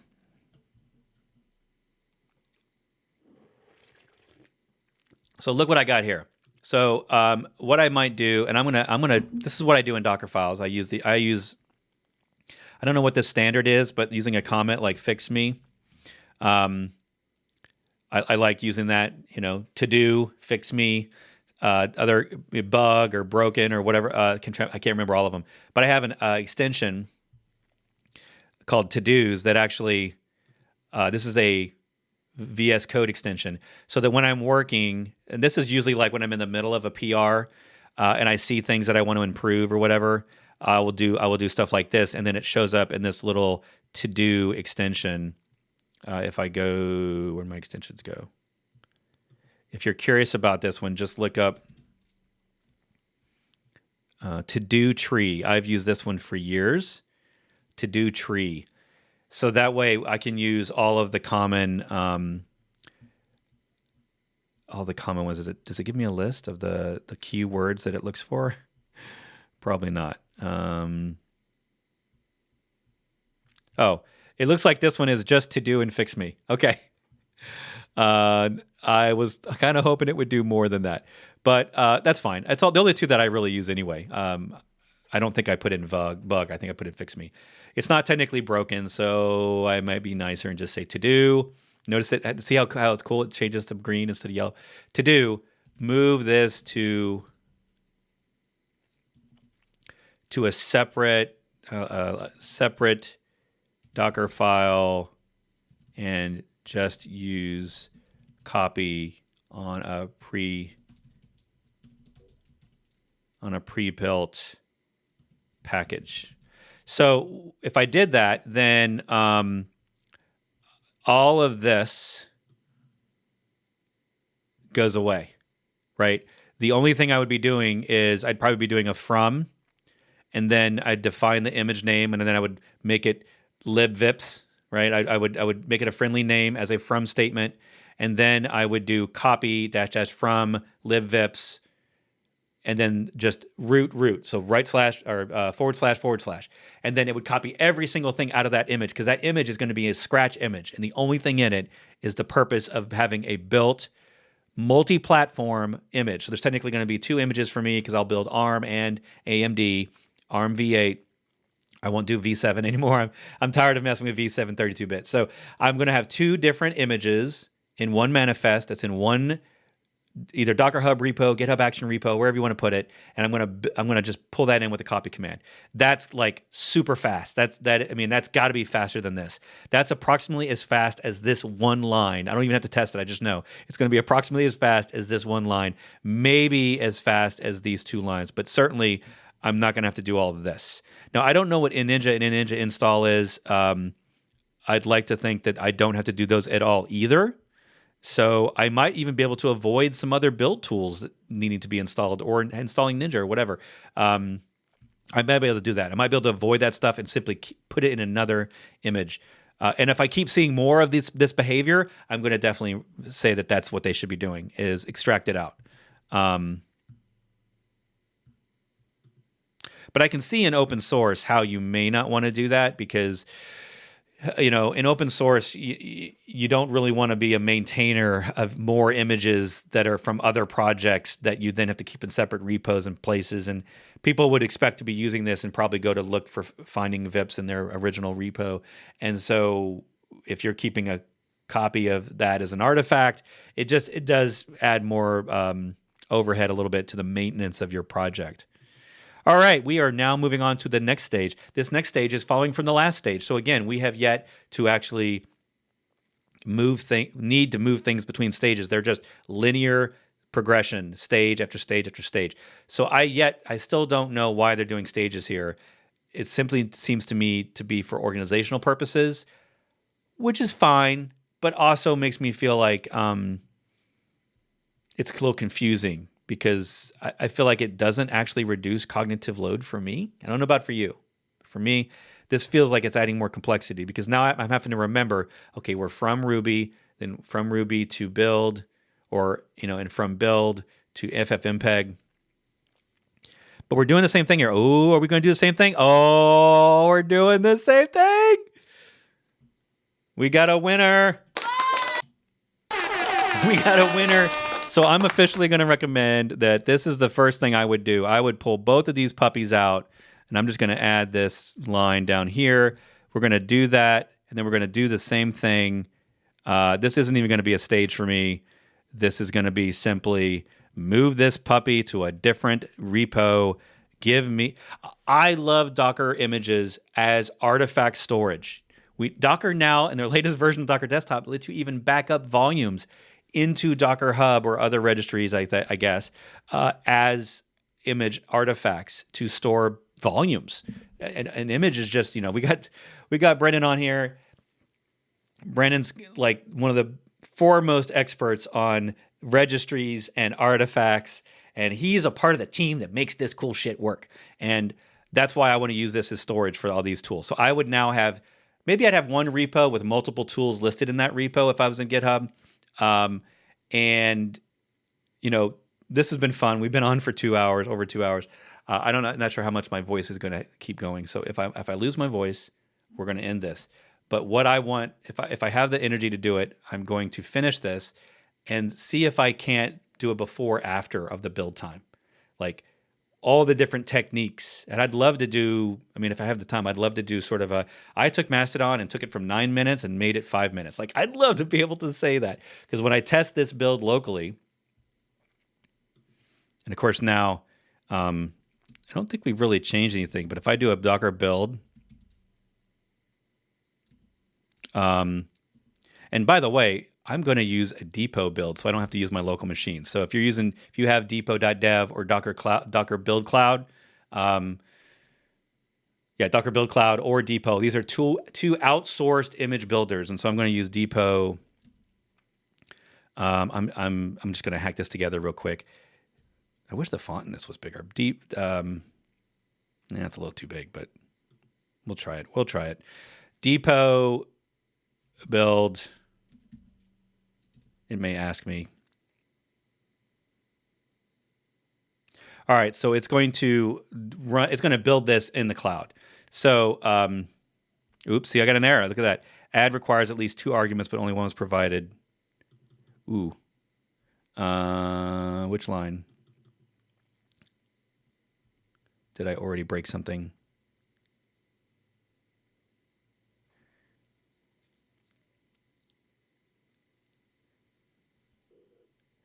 Oh, you'll get a build error doing a... Look at you. You'll get a build error doing a copy from node from inside of the node stage. Is that why you think I get the error? 204. Oh, it's because... Okay, sorry.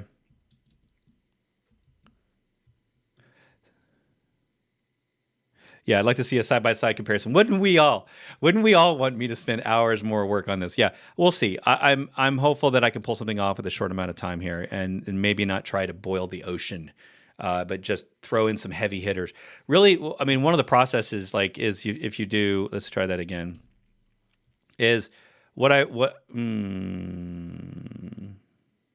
circular. Yep, there you go. See, this is why we have all the people on the show that are smart. All right.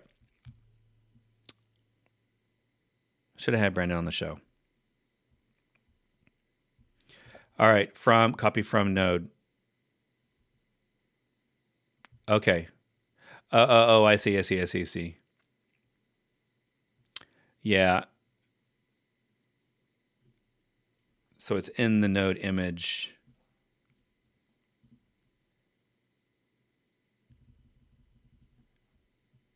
Yeah. So maybe I'll move or organize it here. Again, it's really just about code. And I might make it really big and bold. Do node things. Let's add node to our Ruby image. Why not? All right. So I'm going to hopefully fix that. Good find. I love that you can predict the LLM output already. All right, so this is a build that's cached already. So it's cached in the cloud by Depot. I got another error because I'm breaking stuff. I'm breaking it. Run. Oh, this is the...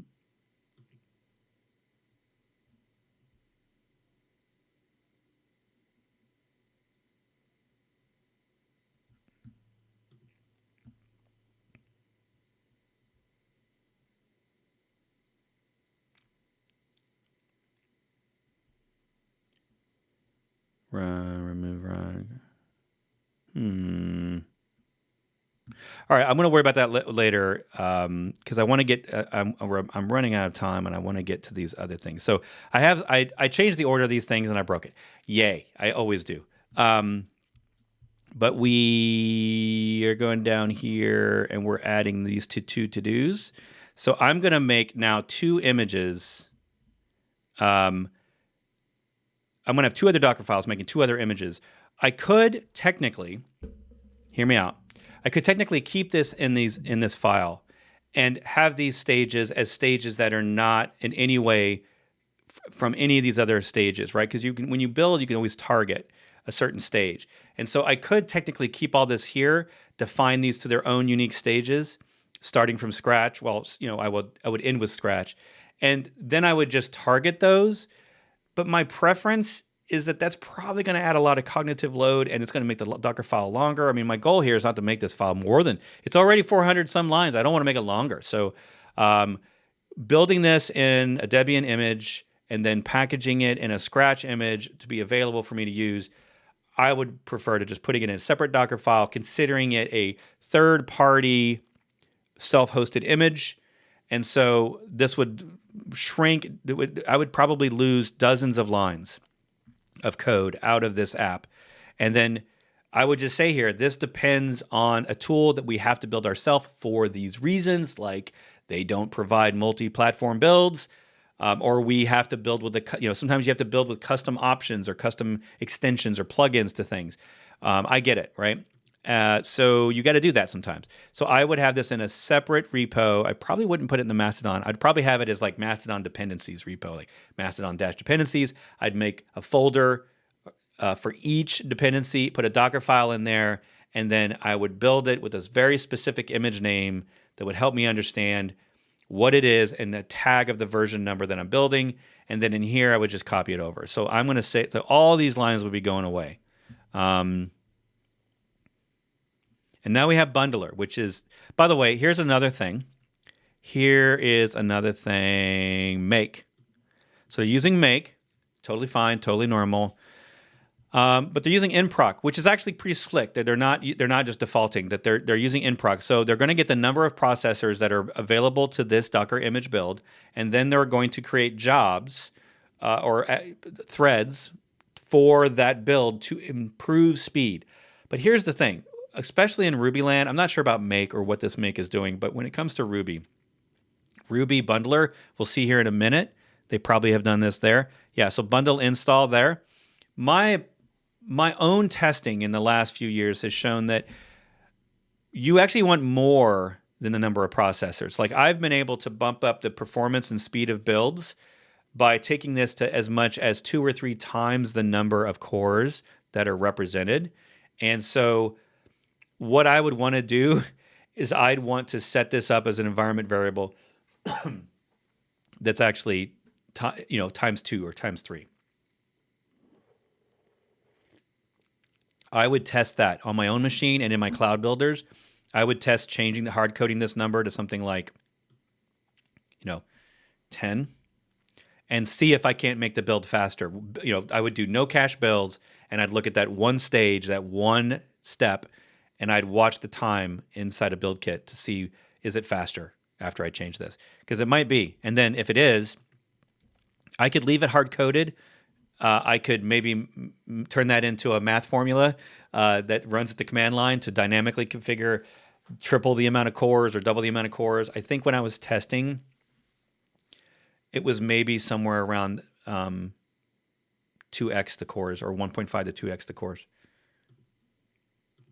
Yeah, perhaps the core pack needs some of those app packages. I don't think so, only just because I did that a couple years ago when my Docker talk actually was built around Node, and I dealt specifically with this idea of installing Node with a copy, which I have not seen anyone else do. So I'm going to say they got that idea from me. I'm just saying. And then core pack had to be run after we installed Node, but the word core pack might not even be in the path. I didn't even look at that part, but wherever we did the Node stuff. It might be directory. It might be because we needed to CD somewhere because it's running the word core pack here, but that is a utility that comes with Node. Well, it would be in user local bin, I think, so it would find it. Anyway, yeah, we have to look in that area. It didn't. This is of course the problem. No output specified. Would you put core pack? Yeah, so the core pack. It does recognize the core pack command. It just couldn't find a project. So yeah, maybe I need to just change directory. Where's my work dir? Yeah.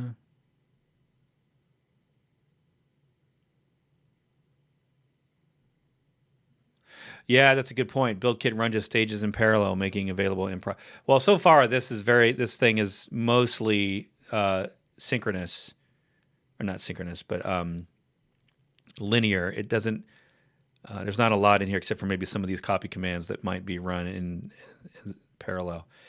All right, getting to the point. All right, so we're gonna consider or test changing nprocs. So I might put something here like to do test adding more cores to make jobs.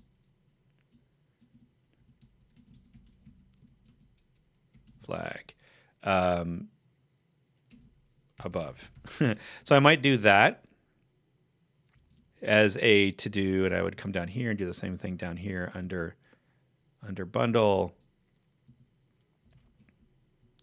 So bundle's very normal. Those configs all look normal. Again, we're enabling cache for bundle. Bundle is for gems. So we've done apt installs. We've not yet run yarn install.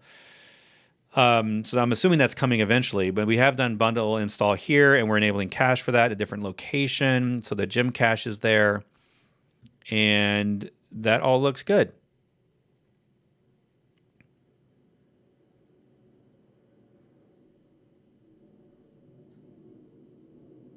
Oh, okay, yeah, from build. From build. Yeah, you're right. Good job. Clearly, I should have had you do this instead of me. So, okay, so they are all three building in parallel. So, yay to them.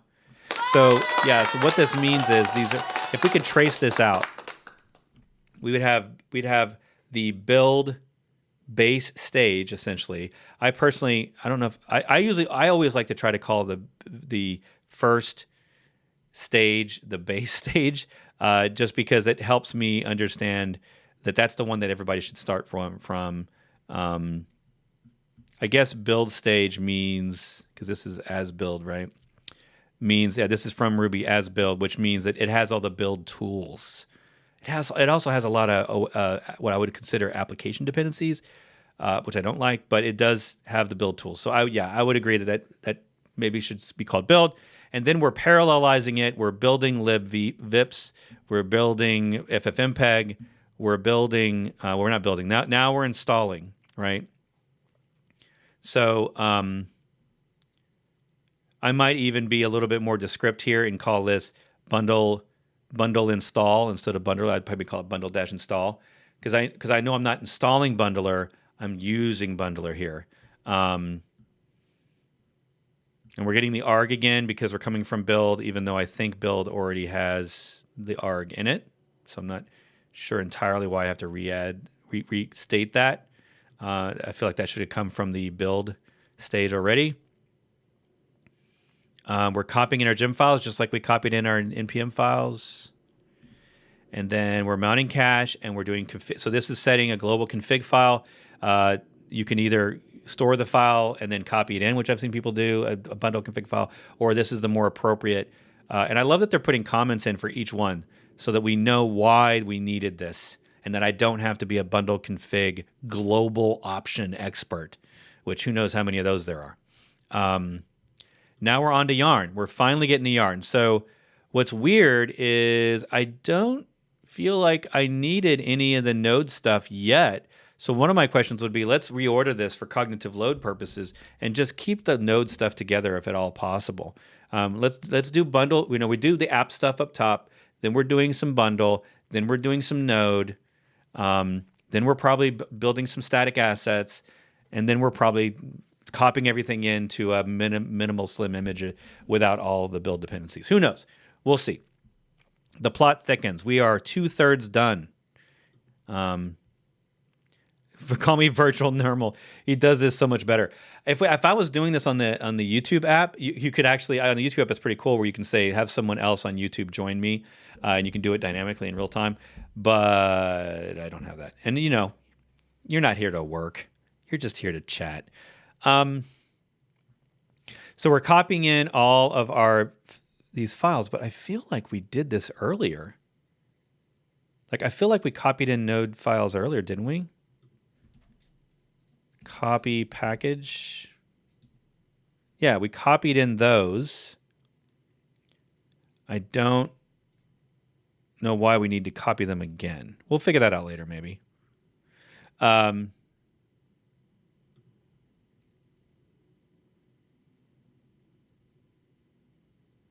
Our CTO says everyone forgets about them. Yeah, that's true. I mean, that's a great point, Anton, on the to-do fix me. I do not commit those into a PR branch. I commit those into a PR branch, but before merging, I take them out because I agree. That's why you have ticket systems. That's why you have you track, code debt or toil or what's the other word I'm looking for?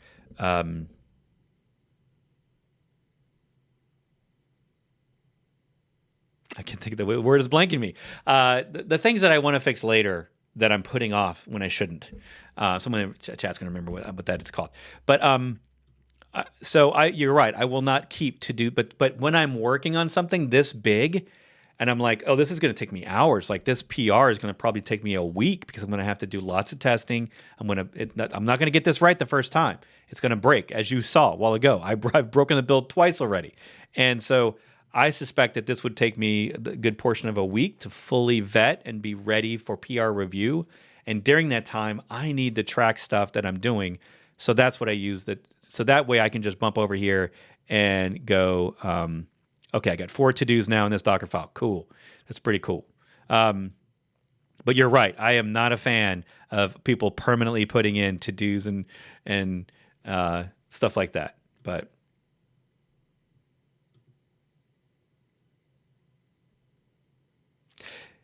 yeah, it's not technical. It's something other than technical debt. I don't know why I can't think of it. Anyway, not important. All right, so where are we? We are now at Yarn. So we're copying, or npm. Choose your node package manager. I don't care. They're all the same. They didn't used to be the same. They're all pretty much the same nowadays. They're all same performance. Oh, cool. We're doing Node Yarn workspaces. That's a good idea. I like that. They're mounting their cache. And that's all they did. They added production dependencies. And they're storing the installs in the cache. So yeah, I have no notes for this. This is good. I mean, that's what you got to do. So we are basing that, though. This is from build, which means we've done all this on an image that has all the build tools and all the OS dependencies. So I'm hoping at some point we don't include all the build tools in the production image. I'm really hoping we don't do that.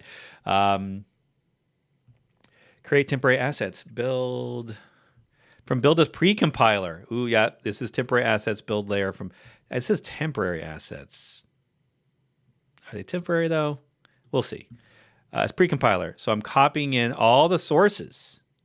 So this is the first time we're on line 304 and we're just now copying in your source code. So up until line 304, we were 100% dealing with dependencies. That's it. That'd be like in a Go. I'm picking on it. I'm picking on him. In a Go program, that would have been like 1 line in the Dockerfile, 2 lines.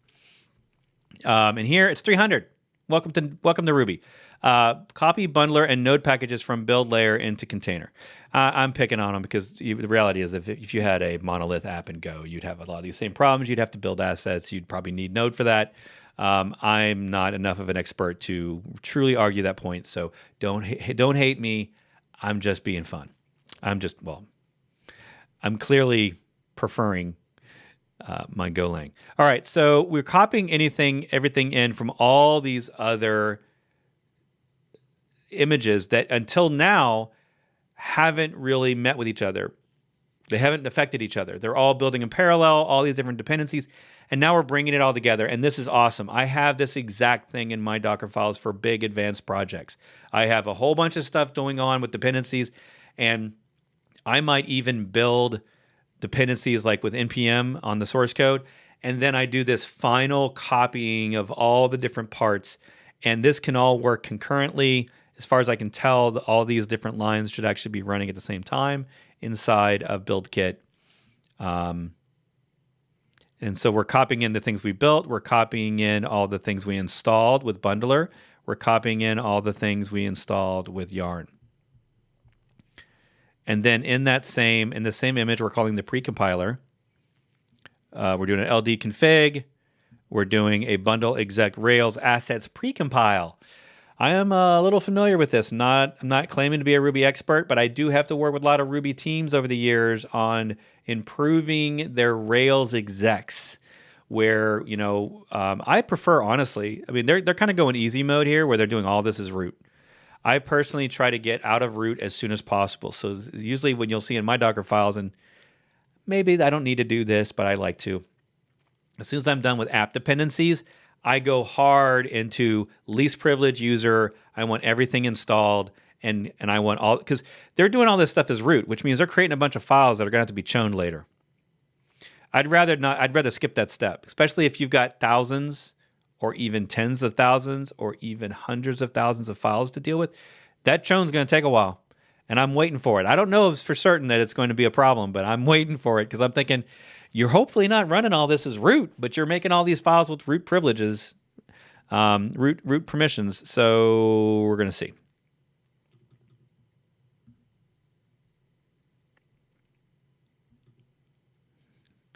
From Ruby as Mastodon. The Go front end is no front end. That's right. I can't afford the interest on my tech debt. You guys are Comedy Central today. What's up with that? Okay, so we're bundling. We're doing an asset precompile. Who knows how long that line takes? I sometimes wish that we could name or tag or label runs so that when you see them running, when there's all these different things, that you don't end up with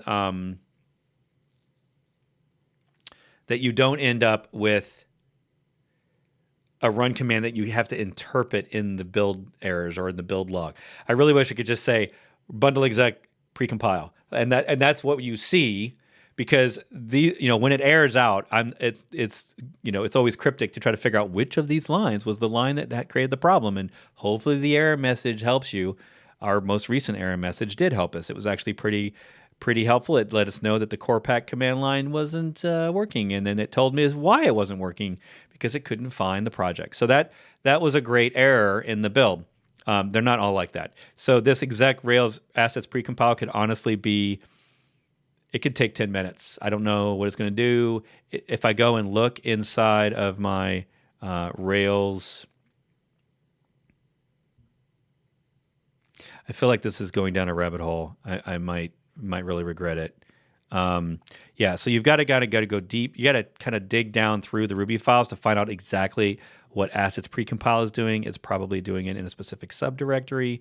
I don't care so much yet. If this assets precompile took me 10 minutes, I would look at seeing as how I can parallelize this. How can I consume all the server resources when I'm building it? And then we finally get, is this the final stage? Is this it? Are we here? Are we here? Is there anyone that's still listening? All right. We've got a run with all these caches.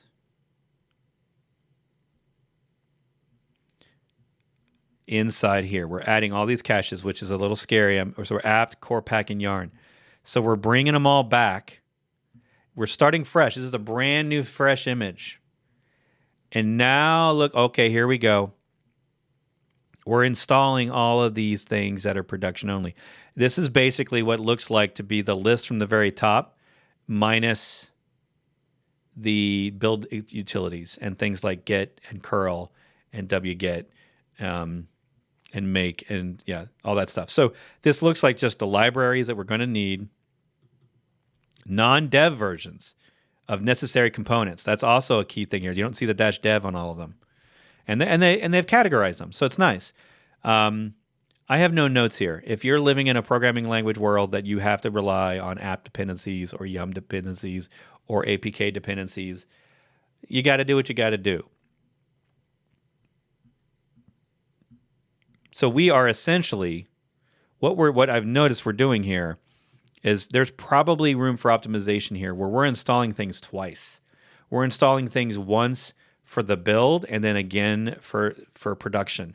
So at the sake of simplicity, I will sacrifice simplicity, and I will often try to break this out, because when I see something done twice in a Docker build, I really work hard to avoid it. Especially if it's something like an apt install or any install dependencies where I know that that's going to take me a couple of minutes. And I think, maybe I can go up to the build section, remove all those dependencies for the build so that there's only the build tools and not all those libraries. I mean, maybe the precompiler requires all those, but the bundle assets precompile is the only one I can think of that actually would ever need any of those libraries in the dev state. I'm not really sure while they're there. And I don't remember them putting in a comment on why they had to do all those things. at the same time up there at the beginning.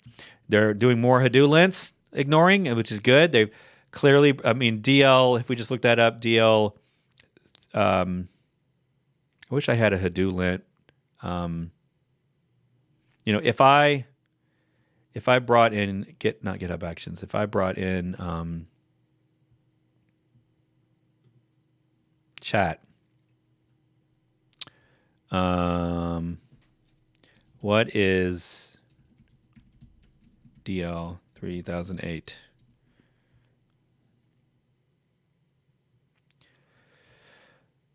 Specifically, okay. Specifically, it advises pinning versions of packages when using. Okay. So they're turning off. I should know this one by heart. They are turning off the warning for not pinning versions, even though this is a production app. They're not pinning versions on all these dependencies. I'm not a huge fan of that, but I understand that it's a pain. It sucks. Which is why I would just say let's get out. We're rewriting the app. We're taking it away from Ruby. We're going somewhere else because that's a heartache. It's if you don't pin the versions, you're gonna end up. I mean, I have watched in real world production deployments it was either PHP. I think it was PHP, not Ruby. There's an apt dependency upgrade of a database driver, and a minor version broke a particular type of query. And their app broke in production because they weren't pinning apt versions. That's the only reason it broke. And it was very hard to troubleshoot because none of the tests tested that particular SQL query in that particular way that broke with that particular version. And we didn't change anything. Why is the database calls breaking? We didn't change anything. Oh, well, that's because of this. Didn't pin versions. So yeah, that's a problem. Good luck to them. Hopefully that doesn't suck for them in the long run. Copy of Mastodon sources into the final layer. Okay, we already copied earlier, so you could argue that we maybe copied from the previous stage, but I don't know why you need to. I mean, you know that the source is there, so you can copy it again. It's technically copied twice. I get it. Now here we go. We're combining all of this stuff. So what's weird is we already combined it once up here just to do the precompile. So, I mean, precompiles of assets for websites, it's a tricky, hard thing. I have tried lots of different ways to really optimize and reduce duplication and speed up the whole process because a lot of times, especially when you're developing and you change one stupid CSS file and then it has to precompile the whole darn thing, that sucks. And it just really depends on the precompiler whether it's smart enough to only rebuild change assets. Like, do you store those assets somewhere else so that you don't have to precompile every time? I don't have all the answers for every scenario. I just know I've tried a lot of things, and every project is unique when it comes to speeding up the compilation of assets. All right, so now we're running VIPs. Oh, so we're just dumping logs, dumping things to make sure they work, and that they're the versions for the logs, for the build logs. So smoke test. Just make sure the binaries exist and they don't crash on you because they're missing libraries. That's not a bad thing. I'm presuming that this only adds an extra second or two to the build. Then we're doing Bootsnap code. I don't faster Rails startup. I guess I don't know what Bootsnap is. Probably some new, or maybe it's not new. I'm just not smart. It's an extra thing inside of Rails as for faster Rails startups. That's great. They told me why this run exists, so I appreciate that. Part of me would wonder why that couldn't be done in the previous stage. I don't know why that needs to be done in this production stage. Pre-create and chown system volume. Oh, here we go. Here we go. Chowns, baby. What do you bet that's going to take a minute to chown? It might take it might only take 30 seconds. I don't know, but I bet you that breaks something. All right, so we're going to do a real quick build of this just while we're talking. So I'm going to wrap this up. We've been here forever. I'm going to wrap this up. And see, they do user at the end, right? So this is the negative effect. Instead of them dealing with user and permissions at the beginning, their entire build pipeline of this app, all the way until the very last 10 lines, is all running everything as root. I don't like to do that. I like to get apt stuff out of the way and then immediately shift to that user and do everything else. I do my npm installs as that user. I do my bundle installs as that user. It's a little more work when you're first framing out your Dockerfile and you're really building a scaffold of how all these other commands are going to go. You got to worry about the cache locations are going to be different. The permissions are obviously that's the whole point of it, is that when we do permissions, we do them once. And so when we copy assets in, we don't have to change any permissions. We never have to chown, because once they're in one stage, they're the right permissions for all stages. So I bet you I could shave off many seconds, if not minutes, by avoiding having to change all those files. Now, looks like this one's probably pretty fast. It's probably just changing the owner of a temp directory, and it's probably an empty directory, I hope. But up here, we're changing all the public asset permissions, and there might just be 5, or there could be 5,000. I don't really know. So yeah, that's probably a problem. These are fine.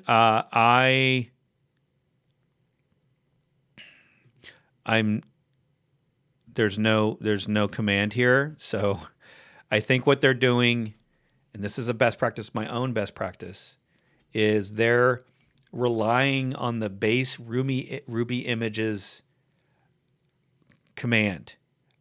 I would rather reiterate that. I would rather have that hard coded here as, something like that, right? If you're a Rubyist, you probably have you might use a different runtime for development than you do production. That's sort of a normal thing in Ruby world. You might use Puma. There's others. And so I would expect to see that command here. What I'm guessing is they're relying on some upstream command, because if I search, it's the only one I find. So I like to hard code this only because I want people to know what's about to happen. I don't want them to have to go sleuthing for what's going to execute when this image starts. I just want it here. And I don't want some upstream image to accidentally change that, and then I don't realize it, and now my app breaks because I didn't know it was going to change.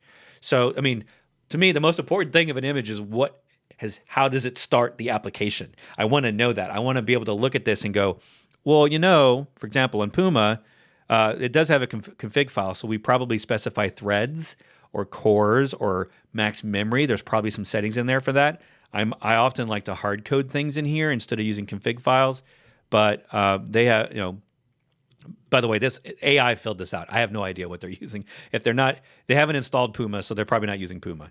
But again, they don't have it here. So I would say to do add a CMD here, even if just copy paste, to improve self-doc and prevent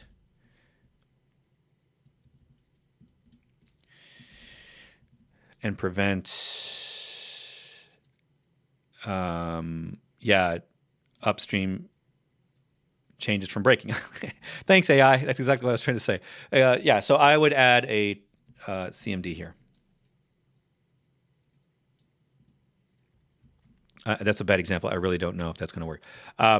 Also, you often have to use bundle in Ruby world to execute. I really don't like when I have to use a command in a language in a production server. I have to wrap my execution in some other environment management utility. Honestly, that shit drives me crazy. Everybody's doing it. It's been around for decades as an easy use case, but I feel like in the world of Docker, I'm controlling the entire environment. I don't care what server you're running, what OS that's on, as long as it's Linux. I don't care any of that stuff.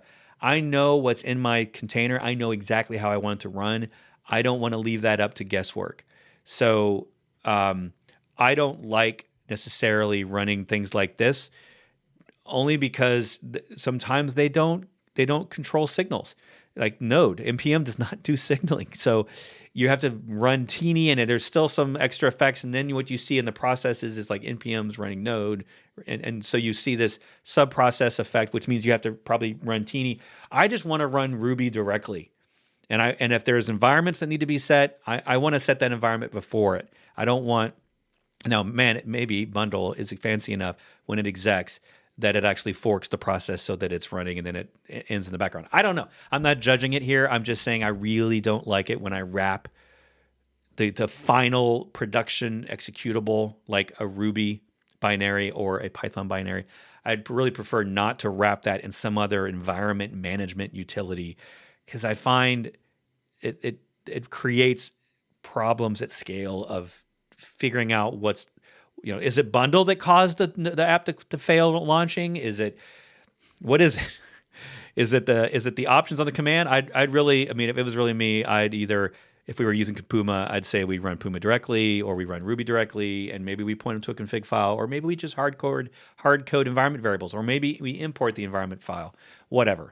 The problem is here is like I don't know what bundle's going to do, and the problem is developers are passing this on. They're passing this on to an ops person who may be one of the developer team engineers, but they might be a whole separate team. And in a big project like this, there probably is a separate team that's operating, which means they now have to know bundle just to understand what's executing on their environment and how sub-processes and forked processes are all working. And I'd rather just avoid that. Anyway, we are at the end of the file, which means this file is saved. I'm actually going to duplicate it.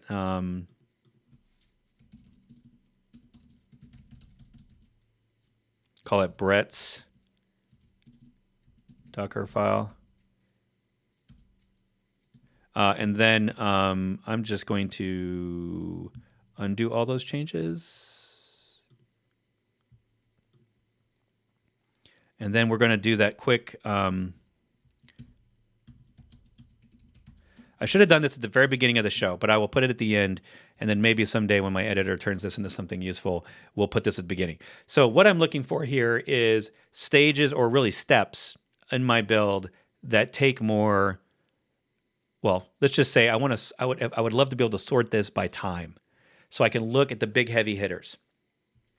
Now, the last thing I will tell you, because we've been going so long and I want to wrap this up. Oops. Close that for now. I want another terminal.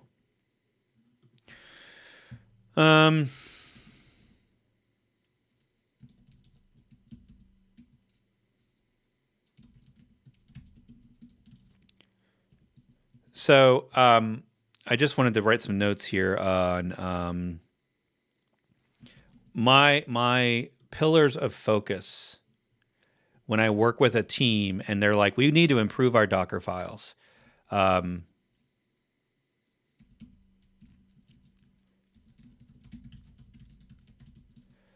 I have 4 areas: build speed, build cache, which affects speed, reducing size, and reducing CVEs. Not necessarily in that order. It just kind of, like if you came to me with your Dockerfile, which if you're just now joining, we were doing Dockerfile reviews, but I created a little short container build survey in case anyone wants their Docker files reviewed in the future.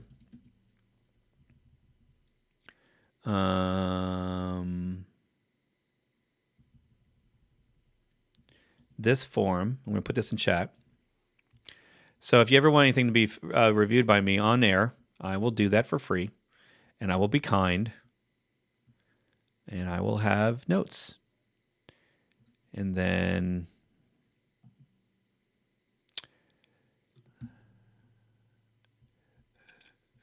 apt installs without the dev libraries. Yeah, also props for the mount cache parts of the apt install, so packages only get pulled once.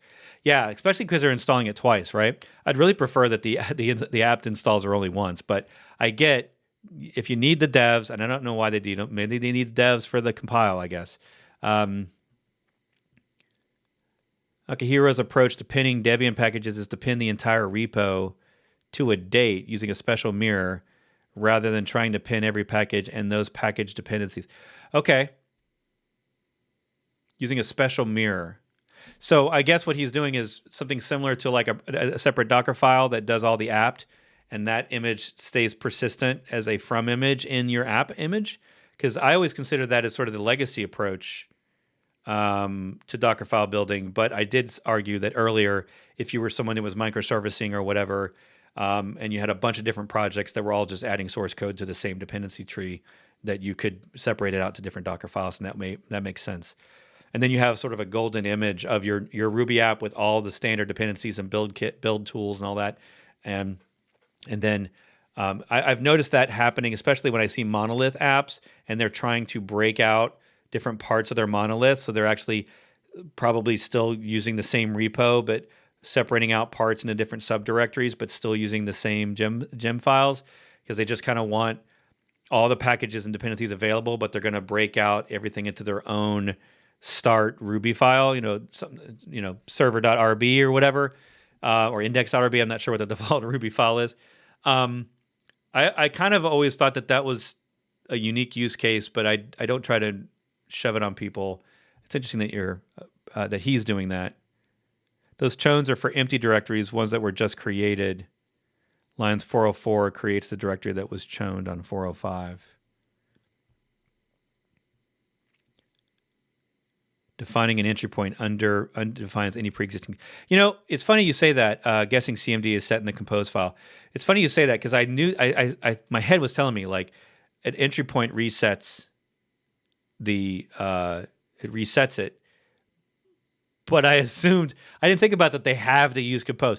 So basically what we're saying is you can't run this with Docker run, which I would argue is an anti-pattern. Like, let me run with the tool I want to use. I may not want to use compose. So they're an open source project for a very large amount of people. So I would honestly just run that at CMD. So hey, we're here. That's a great point you made. Thank you so much for pointing that out and reminding me that my knowledge is not perfect. And I appreciate that. So let's go down Mastodon. So they call that web. Test health check. Depends on. We got volumes. Okay, so this looks like just for development because it's mounting a volume. So it's weird, right? Like installing this on a server for production, you wouldn't normally use compose for that. So then why would the Dockerfile not have the default CMD it expects you to run in a recommended production environment? That doesn't make any sense to me. Someone's got to explain that to me. I need answers. Yeah. 64. Yeah. Yeah, so look at that. Puma. I called it. Actually, AI called it. AI predicted it was going to be Puma. But, and shoot, that was almost the exact line. So in my Bret Dockerfile, bundle exec Puma C Puma config. Is that what? It's the exact same line. It's almost as if the AI was reading the compose file for us. So that's really the four areas. We didn't even touch on CVEs today. I would do that by switching off of the Slim image to something else, preferably chain guard, but I don't know how you would do that without lots and lots and lots of work to get all those app dependencies into a chain guard image. I would probably try. I would make a side project to figure out how to reduce CVE count. Like, I mean, I'm scared to even scan this image. Like, we built it. Okay, so here's the final build. Let's see if I can't move this over a little bit so you can see those numbers. All right, so look at that. 41 seconds on the chones, brah. We get the trombones for that. 41 seconds for choning. I think that's all that does. 12 of 12 run statement. Let me bring that back up.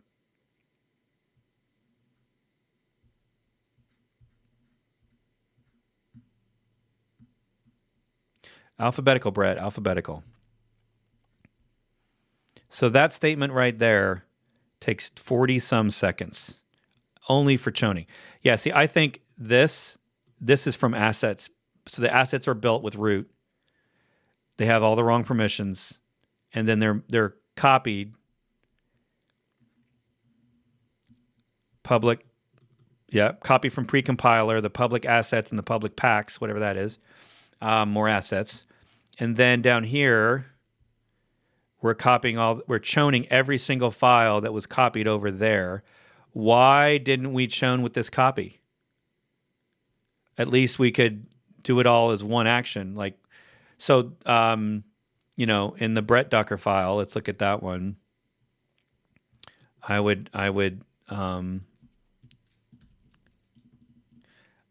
say to do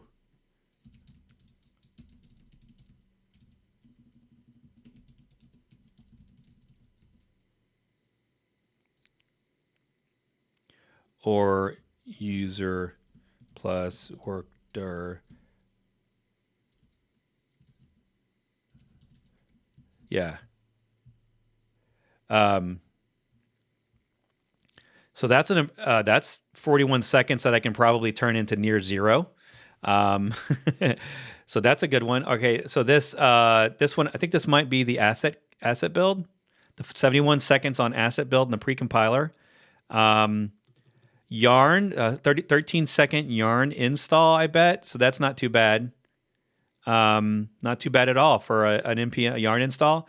I've seen minutes, right? 3 minutes on an npm install, that kind of thing. So that's bundler. 35 seconds, 22 seconds on doing this build. So this is actually pretty fast because we're curling ffmpeg, lib, and bundler all concurrently. So these three are going to happen at the same time, I believe, if memory serves. And so that the long tail or the longer one here will win. So we've got at least 63 seconds to wait before we can move to the next stage where we're bringing it all together because we're waiting on this stage to finish. So these three things right here. So I can immediately get rid of 60 seconds. I bet around 60 seconds here because I can build all these things on different Docker files, keep them in separate images, and just do a copy of files. And so that would hopefully be less than 10 seconds. So I could say, let's just be optimistic here, or pessimistic rather, and say I could shave 50 seconds there. I could shave another 35 seconds, probably up to 40 seconds there. This I don't think we can avoid. Like 71 seconds for an asset compile is pretty fast. I've seen ones take 5 minutes, so this is not horrible, but there's always probably some room for improvement. But it would probably mean we have to dig into Ruby and we have to go into understanding how the asset precompile functioning is working inside their own files and which directories they're pointing the asset precompiler at. And yeah, it would be you would have to probably partner with the team that develops on that stuff, and so it would be a partnership to understand it. Some of these things, it's really just DevOps work. It's just moving things around to optimize. But that one in particular would be working with the dev team that built it. Here's another one. This is 33 seconds. This is apt. So this is probably an apt install, 33 seconds.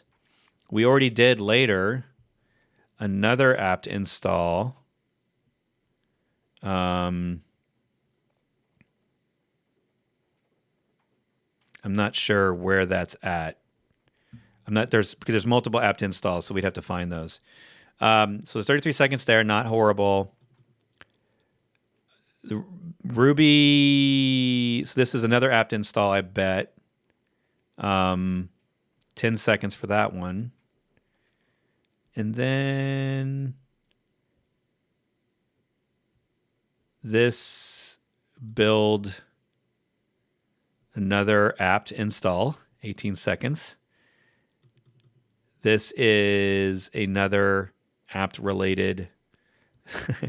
So most of so what did we end up with? We ended up with something that took 3 minutes and 30 seconds on my local machine to build an ARM version. Or no, it's not on my local machine. It's on Depot. That's why it's so fast, because if it's on my machine, it would take longer. If I built this locally, it would consume all of my CPU resources, and you would probably see the stream die. So I'm not going to do it. But if we do that, so my goal is that took 3 minutes, 30 seconds. Thank you to Starship for providing my awesome CLI tooling and automatically timing each command. I appreciate you. But I bet you I could cut this down by a minute. What do you think? Think I could do it? All right. That's going to wrap it up, people. This has been awesome. I've had a very long stream. 3 hours stream. What do you say to that one? All right. Hopefully next week Normal's going to be back on the show. I do not have plans for. We're going to do more of this, more of this type of stuff. Last week we focused on Docker tips. This week was all about Dockerfile review. What do you want? Tell me in chat. We'll do it in the next couple of weeks. I've got vacation coming up, so we kind of left this time open and don't have a lot of guests scheduled until the end of summer. So we're going to be doing this every week now for the next couple of weeks, and maybe Normal will be here, maybe won't. Thanks, Martin. Thanks for sticking with me. Sudo, B. Mitch. I don't know if Conrad's still here, but thanks, Conrad, Anton, everybody that's been hanging out for a long, long time. I appreciate all you people. And I hope you found some of this useful. We'll see if we can't turn this into some clips. I mean, I'm not sure if anybody would want to watch a 2-hour-long Dockerfile review about the Mastodon project, but I could probably clip it down pretty quick. Maybe make it pretty short. Make it 5 minutes. Thanks, everybody. See you next week here on YouTube Live. Remember to check out the podcast and get on my newsletter at bret.news to know about when we're releasing new stuff, new open source, new training, new videos, new guests, who's going to be on the show, who's releasing on the podcast. You know, it's all a bunch of content. So get on the newsletter for that, and I'll see you live next week here on YouTube. Ciao, everybody.